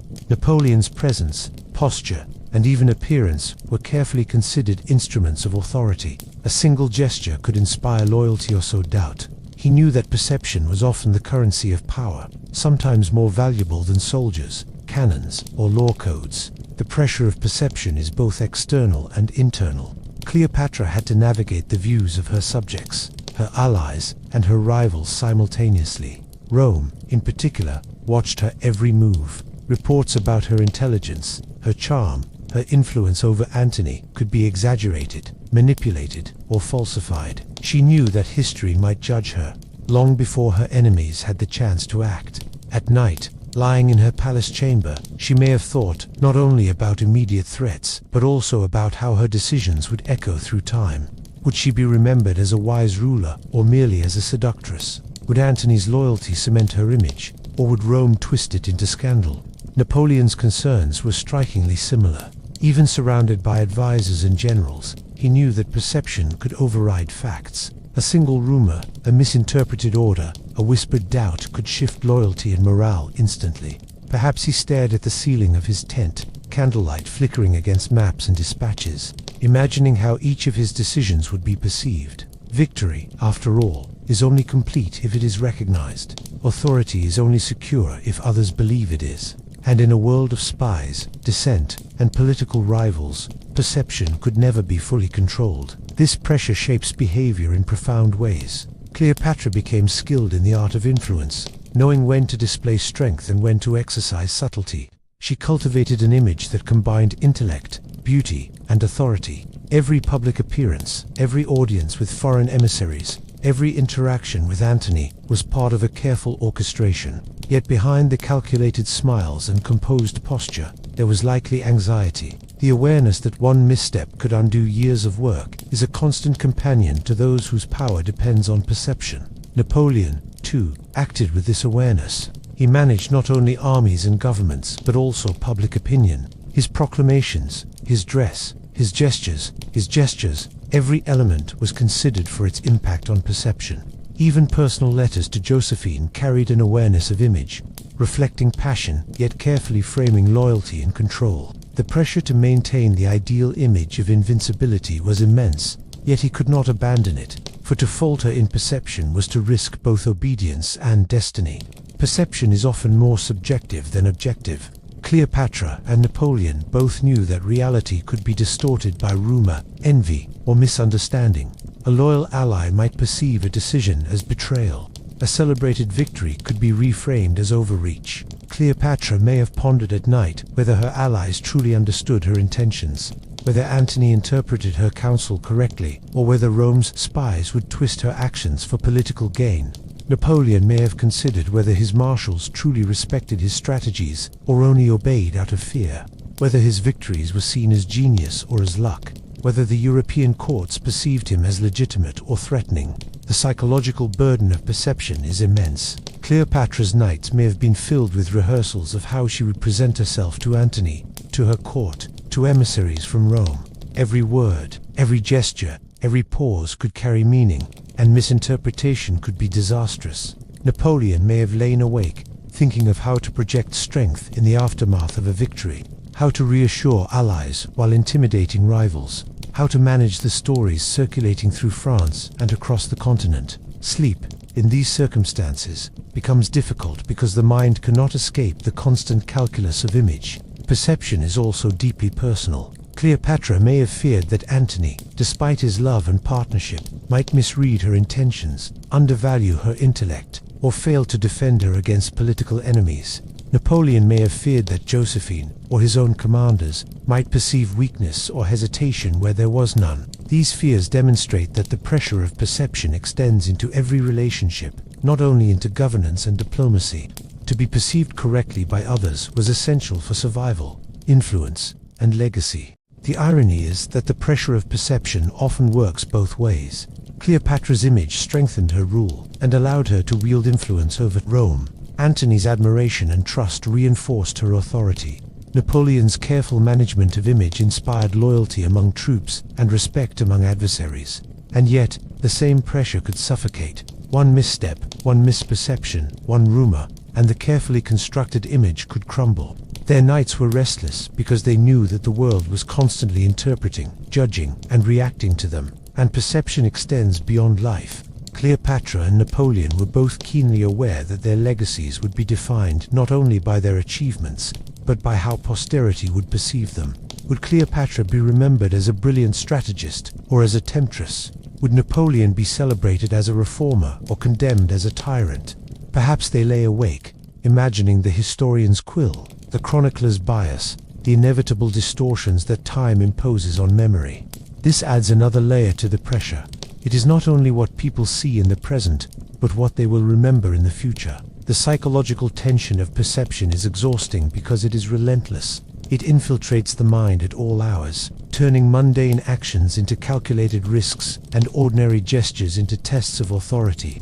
Cleopatra and Napoleon could not simply relax. Even private moments carried the potential for misinterpretation. Love, conversation, alliances, all were weighed against the invisible scale of perception, with every movement scrutinized by eyes real and imagined. And yet, this pressure can also inspire brilliance. Cleopatra's intellect, diplomacy, and charm were amplified by her awareness of how she was seen. Napoleon's strategic genius, organizational skills, and ability to inspire loyalty were sharpened by his vigilance over perception. The very burden that tormented them also guided their actions, forcing them to think more deeply, act more decisively, and wield influence with precision. Perhaps the most human element of this burden is that it is universal, even if magnified for those in power. We all feel the pressure of perception in smaller ways. How we are seen by friends, by colleagues, by strangers. Cleopatra and Napoleon's experiences are extreme, but the essence resonates across time. Perception is a lens through which our actions are measured, and it is both a mirror and a challenge that can keep any mind awake at night. And so, as darkness enveloped Alexandria and the French Empire, Cleopatra and Napoleon lay awake, haunted not by swords or armies, but by the silent, pervasive pressure of perception. Every glance, every whisper, every decision was under the scrutiny of others, and every misperception could have consequences far beyond their control. Their sleepless nights were filled with calculations, rehearsals, and reflections, all guided by the inescapable knowledge that perception shapes reality as much as power does. In the end, the pressure of perception is inseparable from their genius and their humanity. Cleopatra and Napoleon remind us that even the most powerful figures are deeply human in their anxieties. They teach us that authority is never only about strength or strategy. It is also about awareness, subtlety, and the careful management of how one is seen. And perhaps, in this quiet, relentless struggle, we can find a reflection of our own lives, where the way we are perceived shapes our choices, our relationships, and our paths in ways both profound and invisible. Power is not simply the ability to command, it is the weight of consequences that follow every choice. Responsibility sits heavily on the shoulders of those who shape history, and it is a burden that often grows heaviest when the world is asleep. Cleopatra and Napoleon, rulers separated by centuries yet bound by similar pressures, understood this weight intimately. The decisions they made could sustain or destroy kingdoms, elevate or ruin reputations, and determine life or death for thousands. At night, in the quiet moments between action and consequence, the true measure of responsibility pressed upon them. Cleopatra, Queen of Egypt, inherited a kingdom already fraught with complexity. Egypt was a land of millennial traditions, restless provinces, and ambitious courtiers. The weight of her people's safety, the stability of her dynasty, and the security of her empire was hers alone to bear.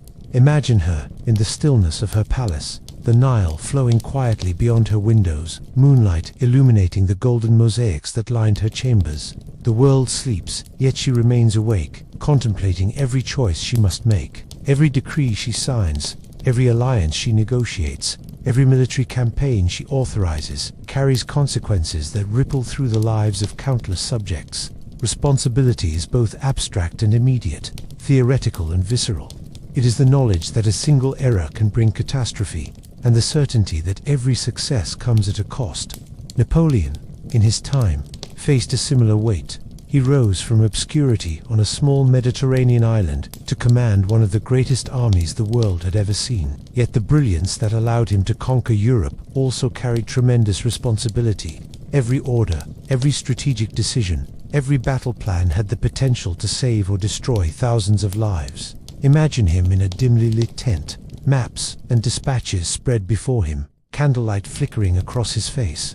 The world outside may seem calm, but he is acutely aware that every action he takes will reverberate through the lives of soldiers, civilians, and the political structures of entire nations. Responsibility is relentless, demanding constant vigilance, careful calculation, and unyielding attention to detail. For Cleopatra, responsibility was deeply personal. Her family, her children, her lovers, and her courtiers depended on her decisions. Missteps could mean civil war, loss of territory, or the fall of her dynasty. Every night, lying in solitude, she may have reflected on the lives she held in her hands, the fragile stability of her empire, and the delicate threads of diplomacy that she had spun across the Mediterranean. Responsibility is not only about action, but about the anticipation of outcomes. Cleopatra must have considered the consequences of every alliance, every negotiation, and every choice of words, knowing that the smallest miscalculation could have devastating effects. Napoleon's burden was similarly complex. He managed not only armies but governments, economies, and the political landscape of Europe. His actions could alter the destinies of nations, shape the rise and fall of monarchs, and determine the fate of ordinary people caught in the sweep of history. Perhaps he lay awake imagining the ripple effects of a single decision, a delayed attack, a miscommunication among generals, or a diplomatic misstep could unravel months of preparation. Responsibility for Napoleon was not abstract. It was immediate, tangible, and unyielding. Every choice carried weight, and the consequences were often irreversible. The weight of responsibility also intersects with ambition. Cleopatra's ambition was not simply for personal glory, it was tied to the survival and prosperity of Egypt. Her careful maneuvering with Rome, her alliances with Julius Caesar and Mark Antony, were strategies to ensure the continuity of her dynasty and the security of her people. Yet ambition amplifies responsibility, because the stakes are higher, the risks greater, and the potential for failure more catastrophic.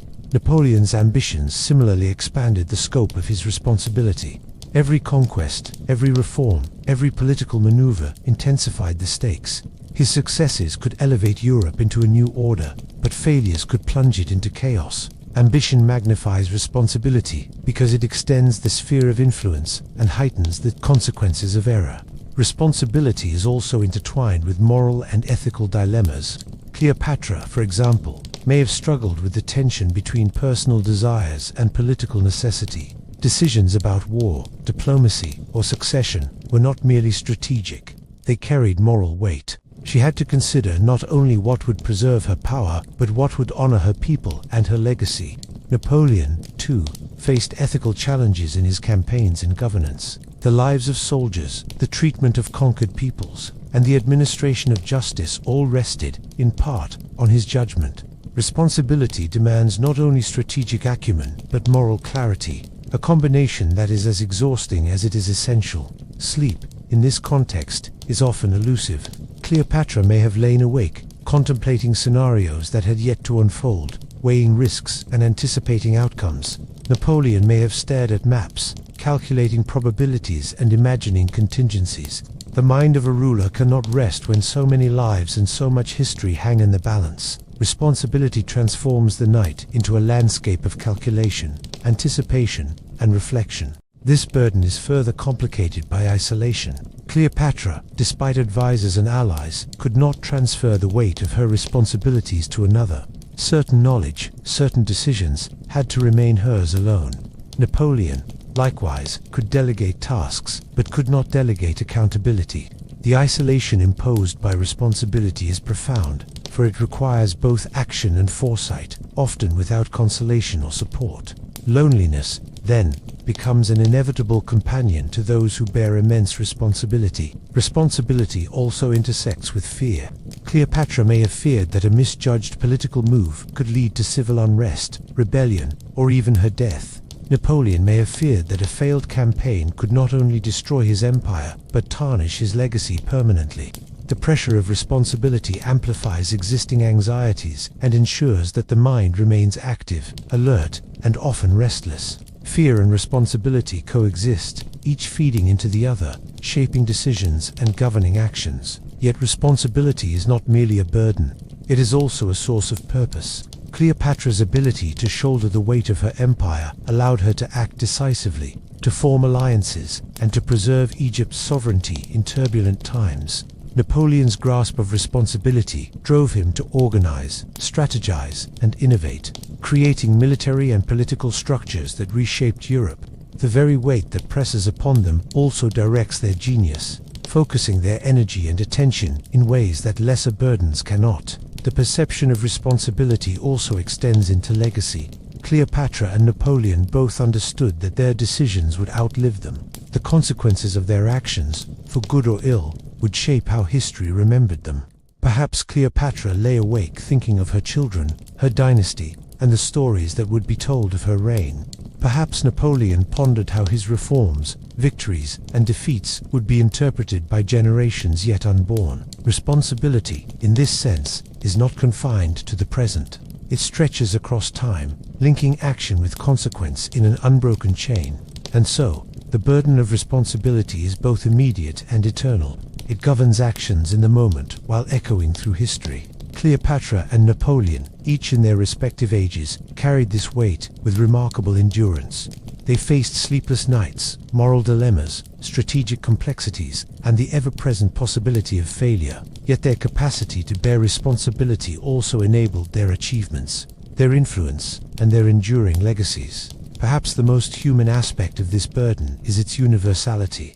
We may not command empires or armies, but each of us faces decisions that carry consequences, small or large. Responsibility shapes our actions, tests our judgment, and influences the lives of those around us. Cleopatra and Napoleon magnified these struggles to epic proportions, yet the essence is familiar. The weight of responsibility is a defining feature of human experience, linking power, choice, and consequence in ways that are both challenging and transformative.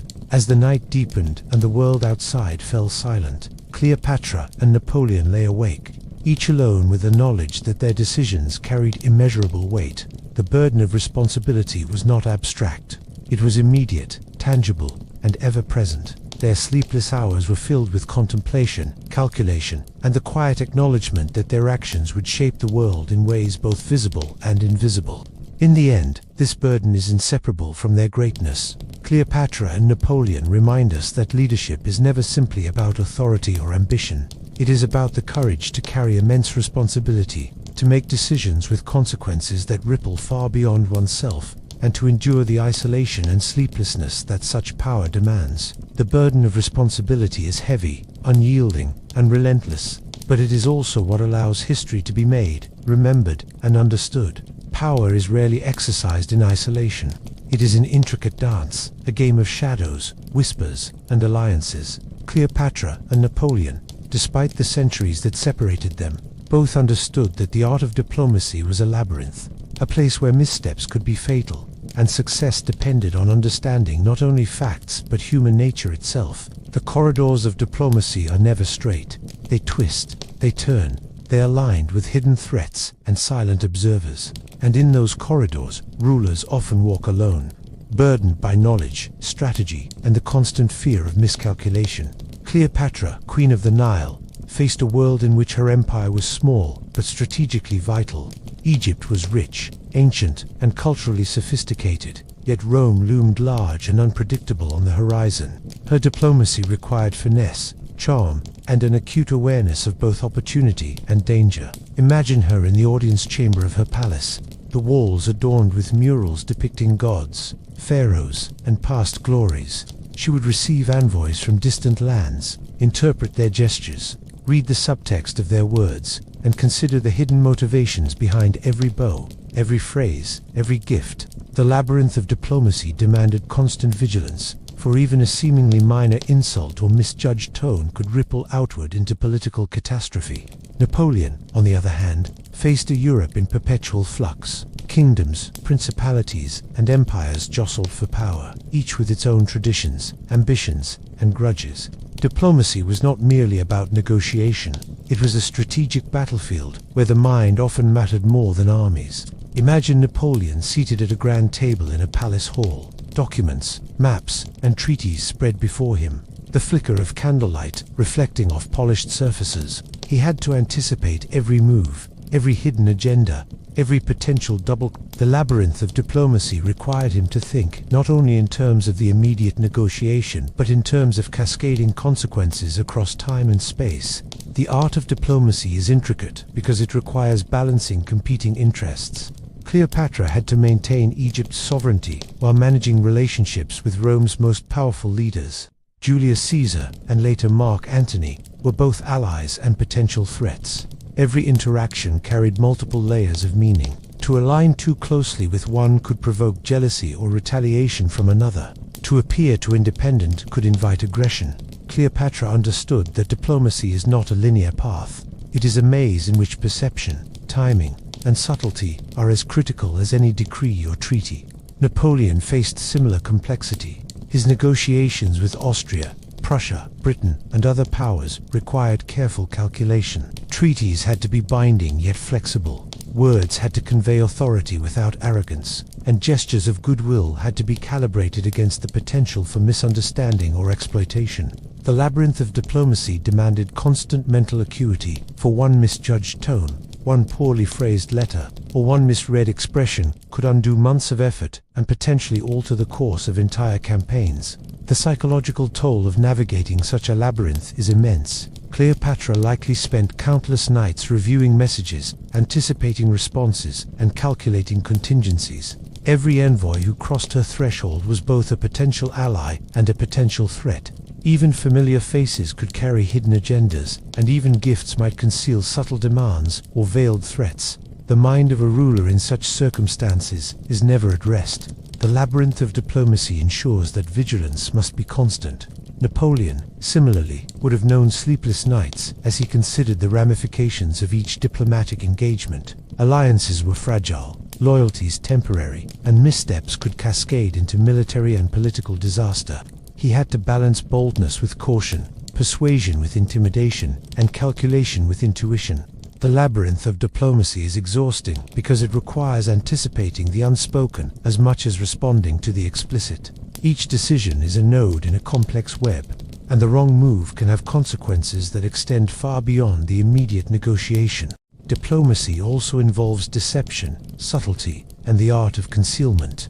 Cleopatra was a master of projecting both confidence and mystery, keeping allies and rivals alike uncertain of her intentions.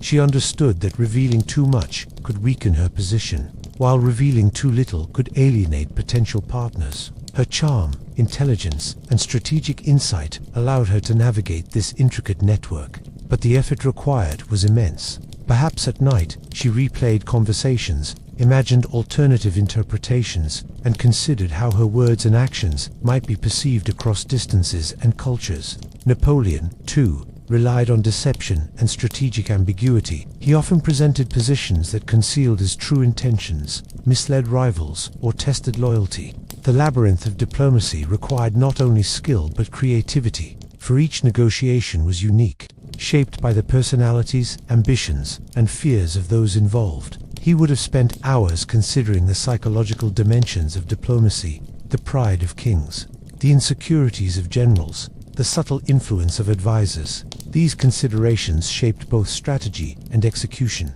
creating a web of careful planning that could be as intricate as the most complex battlefield maneuver. The pressure of diplomacy is intensified by time.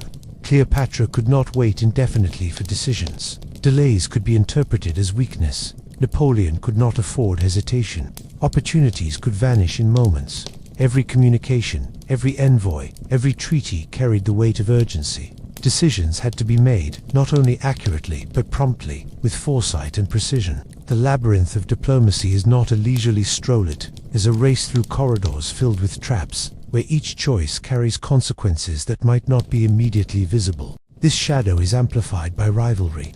Cleopatra's ambitions existed alongside powerful Roman figures whose interests often conflicted with hers.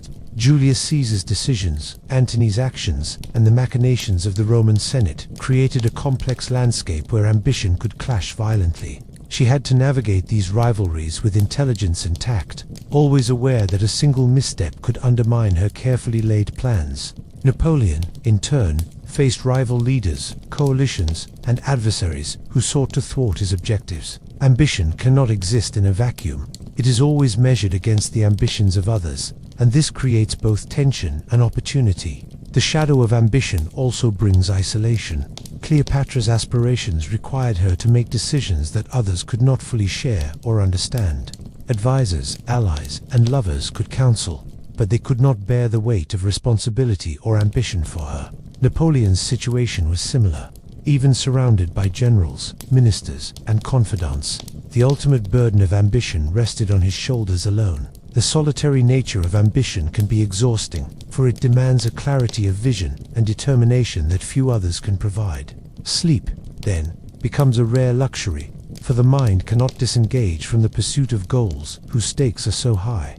Ambition is also inseparable from risk. Cleopatra's bold choices, her alliances with Caesar and Antony, her political maneuverings carried immense danger.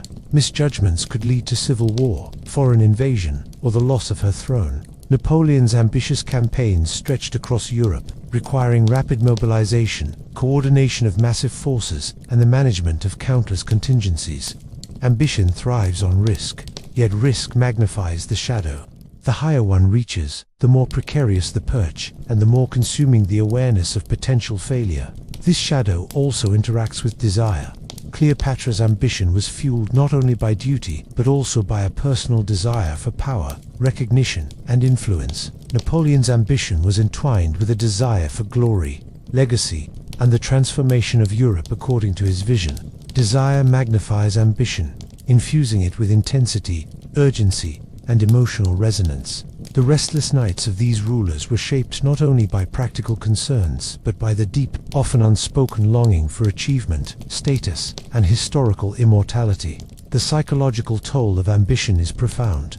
Cleopatra may have replayed negotiations, alliances, and potential betrayals in her mind, considering every possible outcome. Napoleon likely lay awake plotting campaigns, recalculating strategies, and imagining contingencies that spanned continents. The shadow of ambition is not simply a mental burden. It is a pervasive force that shapes perception, decision-making, and the capacity to rest. The mind becomes a workshop of possibilities, probabilities, and projections, where sleep is secondary to foresight and preparation. Yet ambition is not merely burdensome. It can also illuminate greatness. Cleopatra's ambition sharpened her intellect, honed her political skill, and enabled her to navigate one of the most complex geopolitical landscapes of her time. Napoleon's ambition drove innovation, military excellence, and administrative reform, allowing him to leave a lasting mark on Europe. Ambition is a guiding force, and its shadow, while oppressive, ensures focus, determination, and resilience. Ambition is also relational. Cleopatra's ambitions influenced her relationships with Antony and Caesar, shaping personal and political dynamics in ways that could strengthen or complicate her position. Napoleon's ambitions influenced his interactions with Josephine, his marshals, and foreign rulers. The shadow of ambition is not solitary. It interacts with the ambitions, expectations, and perceptions of others, creating a network of pressures that is complex, dynamic, and often unpredictable. And yet, for all its challenges, ambition is inseparable from legacy. Cleopatra's achievements, her survival against Rome, her influence over powerful men, and her navigation of a treacherous political environment are remembered precisely because her ambition shaped her actions. Napoleon's legacy, from the reorganization of France to the campaigns that reshaped Europe, exists because of the relentless drive that guided him. Ambition is both a burden and a catalyst, demanding sacrifice while enabling extraordinary impact. Perhaps the most human aspect of ambition is its universality. Though few can command empires, ambition resonates with everyone. We all seek achievement, recognition, or personal growth. Cleopatra and Napoleon magnify this experience, showing us the consequences, pressures, and rewards of ambition at its most extreme. The shadow they endured is a reflection of the intensity of their goals and the magnitude of their responsibility. As the night deepened and the world outside grew still, Cleopatra and Napoleon lay awake, each haunted by the shadow of ambition. Every thought, every plan, every reflection carried the weight of possibility and consequence. The shadows stretched across their minds, shaping strategy, relationships, and vision, and ensuring that rest would be fleeting, if it came at all. Ambition demands vigilance, creativity, and resilience, and the greatest rulers are defined by their capacity to navigate its shadow without succumbing to its weight. In the end, the shadow of ambition is inseparable from greatness. Cleopatra and Napoleon demonstrate that the pursuit of extraordinary goals requires both brilliance and endurance, vision and persistence. The sleepless nights, the calculations, and the contemplation of risk are not failures but essential companions on the path to historical significance. The shadow reminds us that ambition is powerful, transformative, and, at times, consuming, but it is also what allows human beings to leave an indelible mark on the world. Legacy is a quiet, persistent force that extends far beyond the reach of a lifetime. It is the echo of actions, the memory of choices, and the imprint left upon generations that follow. For rulers like Cleopatra and Napoleon, legacy was not an abstract concept. It was a constant presence, shaping decisions, haunting nights, and demanding foresight. The weight of legacy is subtle but unyielding, pressing on the mind even when the world is silent and all around is still. Cleopatra, Queen of Egypt, understood that her reign would be remembered or misremembered long after her death. She was conscious of the centuries of pharaohs who had come before her, and the empire that could endure only if she navigated the dangerous tides of politics, war, and diplomacy wisely. The Nile flowed endlessly outside her palace windows, a reminder of continuity and the passage of time. In those quiet hours, she may have pondered not only immediate threats to her kingdom, but also the stories that would be told about her in the centuries to come. Would she be celebrated as a brilliant strategist and protector of Egypt, or reduced to a cautionary tale, remembered only for her relationships with Caesar and Antony? Napoleon, on the other hand, faced the daunting challenge of shaping a Europe in turmoil, aware that his actions would reverberate across time. Each victory, each reform, each bold maneuver carried the potential to secure or tarnish his place in history. Perhaps in the solitude of his tent, candlelight flickering over maps and documents, he reflected on the enduring consequences of his choices. How would the world remember him? As a liberator, a visionary, a genius, or as a tyrant whose ambition destabilized nations and cost countless lives? The weight of legacy is inseparable from power, and the awareness of it can inspire both caution and daring. Legacy is intimately tied to reputation. Cleopatra's careful cultivation of image, intellect, and authority was not only for immediate effect, it was for the enduring record of her reign. She understood that perception shapes memory. A well-crafted alliance, a decisive political move, or a successful diplomatic negotiation would echo through history, reinforcing the narrative she wished to leave behind. Napoleon, too, was keenly aware that his image, the disciplined general, the innovative reformer, the indomitable leader, would shape how future generations evaluated him. Legacy is constructed not only through deeds, but through the stories that survive, the chronicles that endure, and the interpretations that follow. The weight of legacy also intersects with responsibility. Cleopatra's choices affected not only her immediate survival and power, but also the future of Egypt, her children, and her dynasty. Every decision carried layers of consequence, some of which would not manifest for years or even decades. Napoleon faced similar responsibilities, with the lives of soldiers, citizens, and nations intertwined with the success or failure of his actions. Legacy amplifies responsibility because it extends the consequences of decisions beyond the present, linking them to history in a chain of cause and effect. This weight is compounded by the awareness of mortality. Cleopatra knew that her life, like all lives, was finite. Every day, every meeting, every decision brought her closer to the end. Yet the desire to shape a lasting legacy required foresight and careful planning. Napoleon, too, was acutely aware of the impermanence of life and the enduring nature of history. The awareness of mortality intensifies the burden of legacy, creating a sense of urgency and a need for precision in both action and thought. Legacy is also deeply personal.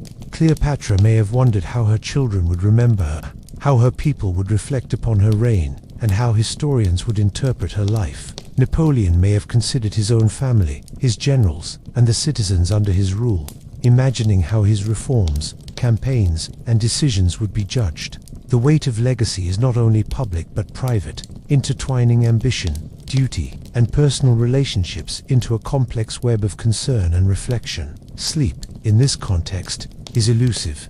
Cleopatra may have lain awake, replaying events of the day, anticipating political maneuvers, and considering how each action would affect the story that would be told about her. Napoleon, surrounded by maps, letters, and reports, may have similarly reflected on the consequences of his strategies and the long-term impact of his empire building. The weight of legacy ensures that the mind cannot fully disengage, that rest is constantly interrupted by foresight, projection, and contemplation. Legacy is also shaped by perception, which adds another layer of complexity. Cleopatra's actions could be interpreted in multiple ways by different observers, her allies, her enemies, or future chroniclers. Antony's loyalty could reinforce her achievements, or Rome's political narratives could diminish them. Napoleon's victories could inspire admiration, yet his defeats could be magnified, shaping the way history remembered him.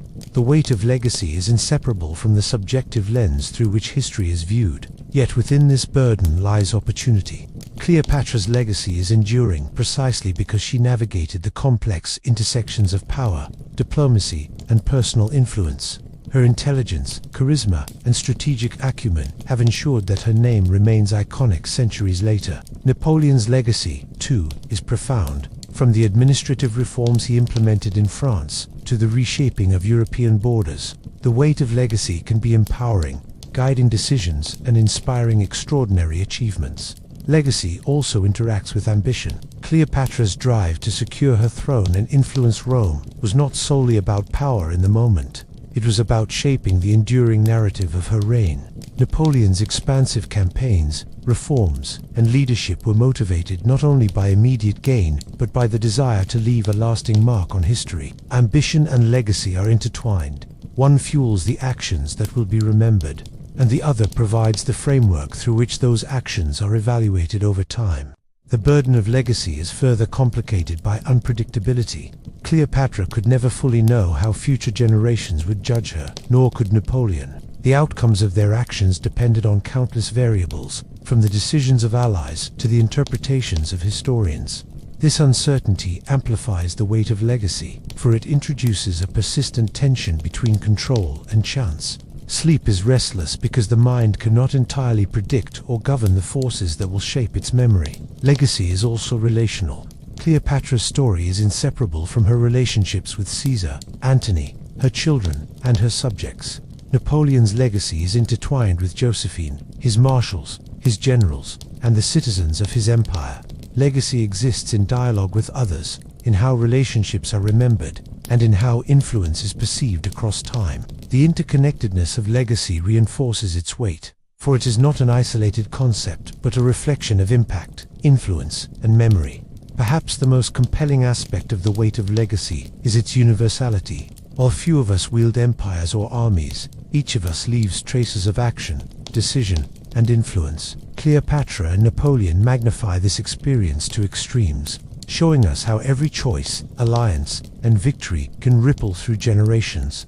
The weight of legacy reminds us that our actions extend beyond the immediate, shaping how we are remembered and how the world evolves. As the night deepened, Cleopatra may have stared at the moonlit Nile, contemplating her reign and the echo of her decisions. Yet trust is perpetually vulnerable. Cleopatra's careful assessment of loyalty would have been informed by history, observation, and subtle signals. Courtiers who smiled too broadly, soldiers who hesitated, or envoys who lingered in conversation too long could signal hidden motives. Trust is a delicate calculation, constantly under revision based on new information. Napoleon, too, had to interpret subtle gestures, ambiguous reports, and the morale of his troops to judge who could be trusted in moments of crisis. One misstep in evaluating loyalty could have cascading consequences, affecting the outcome of battles, campaigns, and political stability. The psychological complexity of trust cannot be overstated. Cleopatra may have lain awake, contemplating the reliability of allies, considering the potential consequences of delegation, and imagining scenarios where loyalty faltered. Napoleon, in his tent, might have similarly reviewed the past actions of his commanders, weighing patterns of reliability against the risk of over-reliance. Trust is simultaneously empowering and anxiety-inducing, because it is never absolute. The human element introduces uncertainty, interpretation, and judgment that cannot be fully controlled. Trust also intersects with reputation. Cleopatra's ability to secure loyalty depended in part on her own perceived reliability and authority. Those who trusted her were influenced by her intellect, composure, and the aura of control she projected. Napoleon's reputation as a decisive, strategic, and commanding leader reinforced the willingness of others to trust him. Trust is not created in isolation. It is a relational force shaped by perception, consistency, and the broader social context.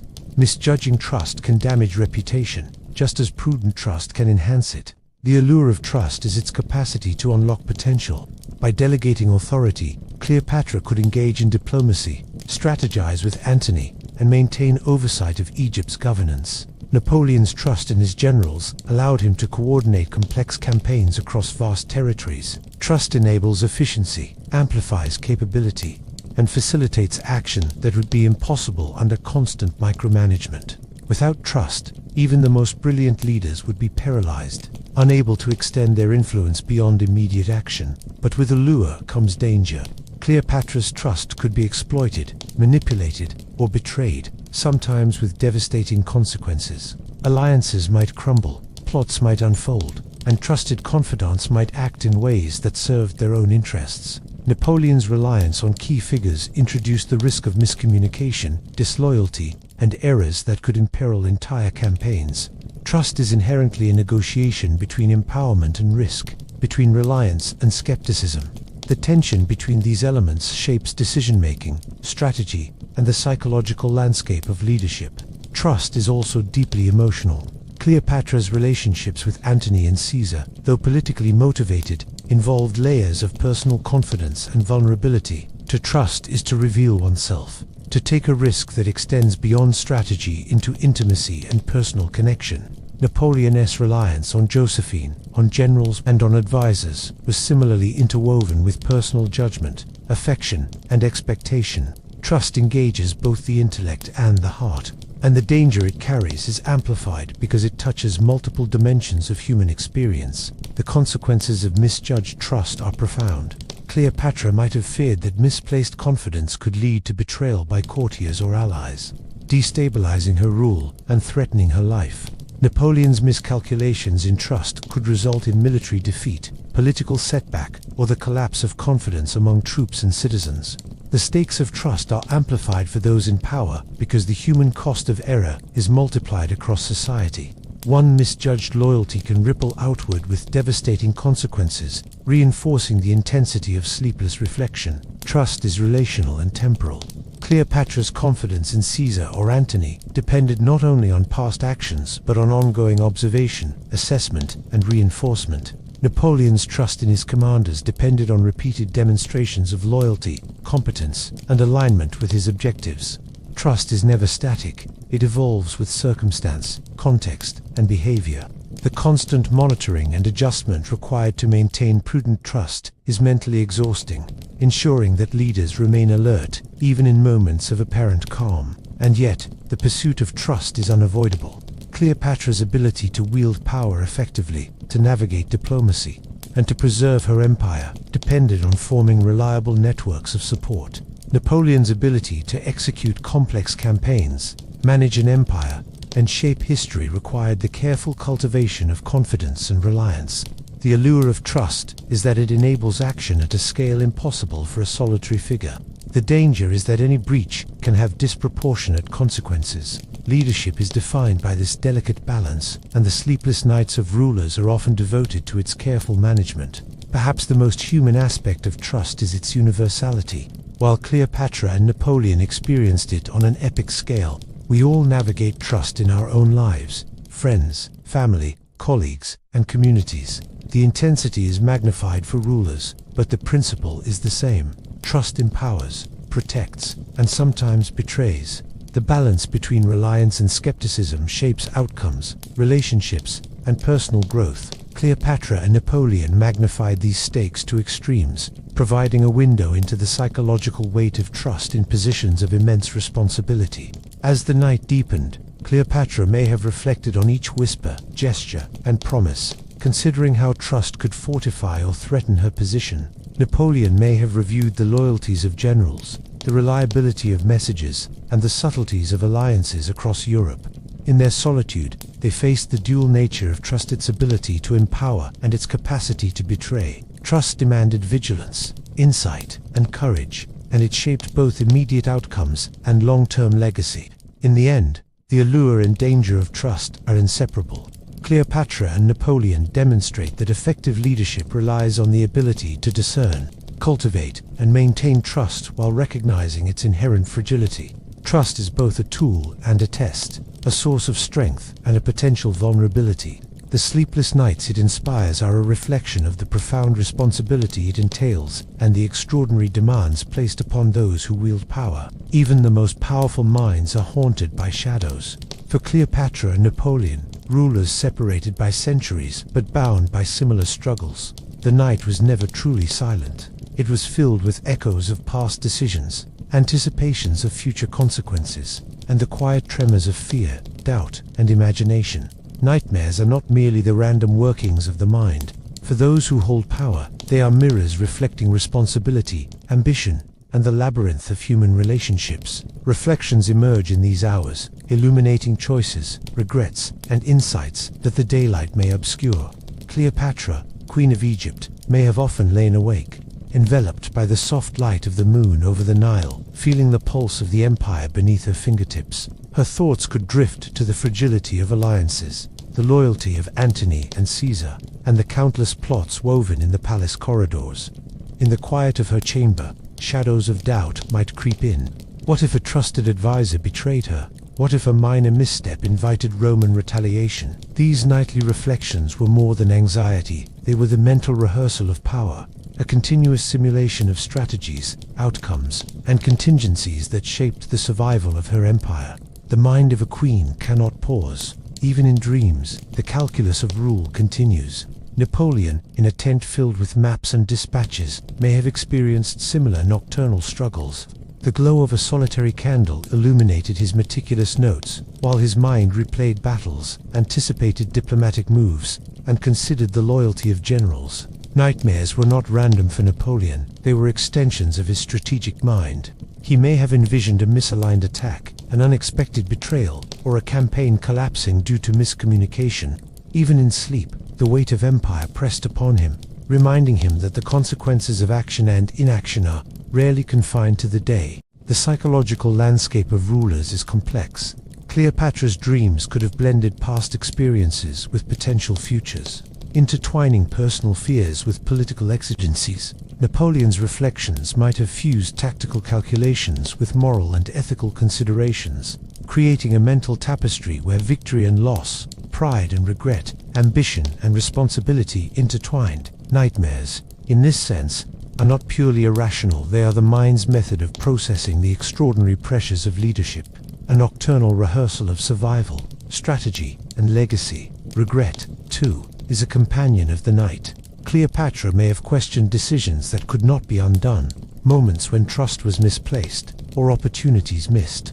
Every choice carried layers of consequence that extended far beyond her immediate understanding. Napoleon, similarly, could have reflected on campaigns lost, alliances mismanaged, or the unintended suffering caused by his actions. Nightmares were often a dialogue with self, a confrontation with decisions that shaped not only their lives but the lives of thousands, even millions, across nations and generations. Reflection, however, is not purely negative. These hours of solitude and contemplation also offered insight, clarity, and wisdom. Cleopatra could have used her nighttime reflections to strategize anew, to refine her approach, and to anticipate the moves of rivals. Napoleon's nocturnal musings may have allowed him to identify weaknesses in plans, reconsider diplomatic engagements, and envision solutions that the daylight's bustle might obscure. Nightmares and reflections coexist. One confronts the mind with fear, the other illuminates paths forward. Together, they form a crucible in which intellect, intuition, and judgment are tested and strengthened. Sleep itself becomes a paradox for the powerful. Cleopatra and Napoleon both knew that rest was necessary for endurance, yet their minds were never idle. The nocturnal hours were a realm where intuition, calculation, and imagination merged, producing visions that could be both terrifying and instructive. The restless mind is a tool as much as it is a burden. It allows rulers to rehearse, plan, and adapt in a temporal space, unconstrained by the physical world. Nightmares are not always enemies, they are messages, warnings, and reflections that illuminate the complexity of leadership, ambition, responsibility, diplomacy, and trust. The threads of their lives are woven tightly into these nighttime experiences. Cleopatra's ambition reminded her of opportunity and danger, while her responsibilities pressed down like invisible weights on her consciousness. Napoleon's trust in others was both empowering and precarious, and the intricate web of diplomacy he navigated stretched across his dreams like a living map. In these reflections, rulers confront the cumulative effect of a lifetime of choices, understanding that history does not forgive negligence and that foresight is as essential as action. Even personal relationships are inseparable from these nightly reflections. Cleopatra's interactions with Antony and Caesar, the intimacy of alliances, and the emotional currents behind political decisions all occupied mental space long after daylight faded. Napoleon's connections with Josephine, his marshals, and advisors similarly lingered, with loyalty, affection, and rivalry intertwined in the nocturnal calculus of trust and influence. Nightmares often reflect the tension between human desire and duty, reminding rulers that emotion, ambition, and intellect are rarely separate in the exercise of power. The haunting nature of these reflections also derives from the unknown. Cleopatra could never predict exactly how Rome would respond, how her people would perceive her choices, or how her legacy would be written. Napoleon could not foresee every consequence of conquest, diplomacy, or reform. Nightmares are the mind's confrontation with uncertainty, rehearsing scenarios that may never come, yet preparing for the ones that might. Sleep is both refuge and arena, a place where imagination confronts risk and intellect engages with unpredictability. There is, too, a deeply human element in these nocturnal moments. Despite their extraordinary power, Cleopatra and Napoleon experienced fear, doubt, longing, and reflection as keenly as any person. Their nightmares are a reminder that no amount of authority or influence can fully shield the mind from anxiety, nor can it remove the weight of consequence. They were rulers, yes, but they were also humans who confronted their vulnerabilities in the quiet of the night, wrestling with questions that had no immediate answers. Yet, within these struggles lies resilience. Cleopatra's ability to endure political upheaval, manage alliances, and safeguard her dynasty demonstrates the fortitude cultivated in long hours of reflection. Napoleon's capacity to recover from setbacks, re-strategize, and continue campaigns reveals the power of mental rehearsal and adaptation. Nightmares, in essence, are not signs of weakness, but instruments of preparation. They are the dark hours where leaders sharpen the mind, test strategies, and confront the ethical and practical dimensions of power. Ultimately, the reflections of Cleopatra and Napoleon remind us that history is made not only in the daylight of action, but also in the quiet, shadowed hours when the mind wrestles with uncertainty, ambition, and consequence. Nightmares are intertwined with insight, fear with foresight, and solitude with understanding. To lead is to bear the weight of these reflections, to navigate the shadows they cast, and to emerge with wisdom, strategy, and courage. As the night finally wanes, Cleopatra may have gazed at the first rays of dawn over the Nile, contemplating what had been resolved in thought and what still required action. Napoleon, similarly, may have looked upon the horizon, considering orders, strategies, and the unfolding day ahead. Both understood that while night could bring uncertainty and dread, it also offered clarity, preparation, and perspective. Their experiences underscore the inescapable duality of power, the burden of responsibility paired with the insight of reflection. In the end, these nightmares and reflections are a testament to the human side of leadership. Cleopatra and Napoleon reveal that no matter the grandeur of empire or battlefield, the mind is an arena where fears, ambitions, and insights collide. The sleepless nights are a mirror of the extraordinary responsibilities they bore and the enduring legacies they sought to shape. They teach us that history is made as much in the quiet moments of thought as it is in the public arenas of action. And so, traveler, as you drift toward your own rest tonight, consider the lessons of these sleepless rulers, the weight of decisions, the labyrinth of trust, the shadow of ambition, and the reflections in the night are not the burden of the powerful alone. They are reminders that every choice resonates, every thought matters, and every night holds the potential for insight and preparation. Cleopatra and Napoleon endured their nights and shaped history. May you endure yours with reflection and calm, carrying the understanding that even in darkness, there is clarity to be found. Good night, traveler. Until we meet again, let the echoes of the past remind you that even sleepless nights can illuminate the paths ahead.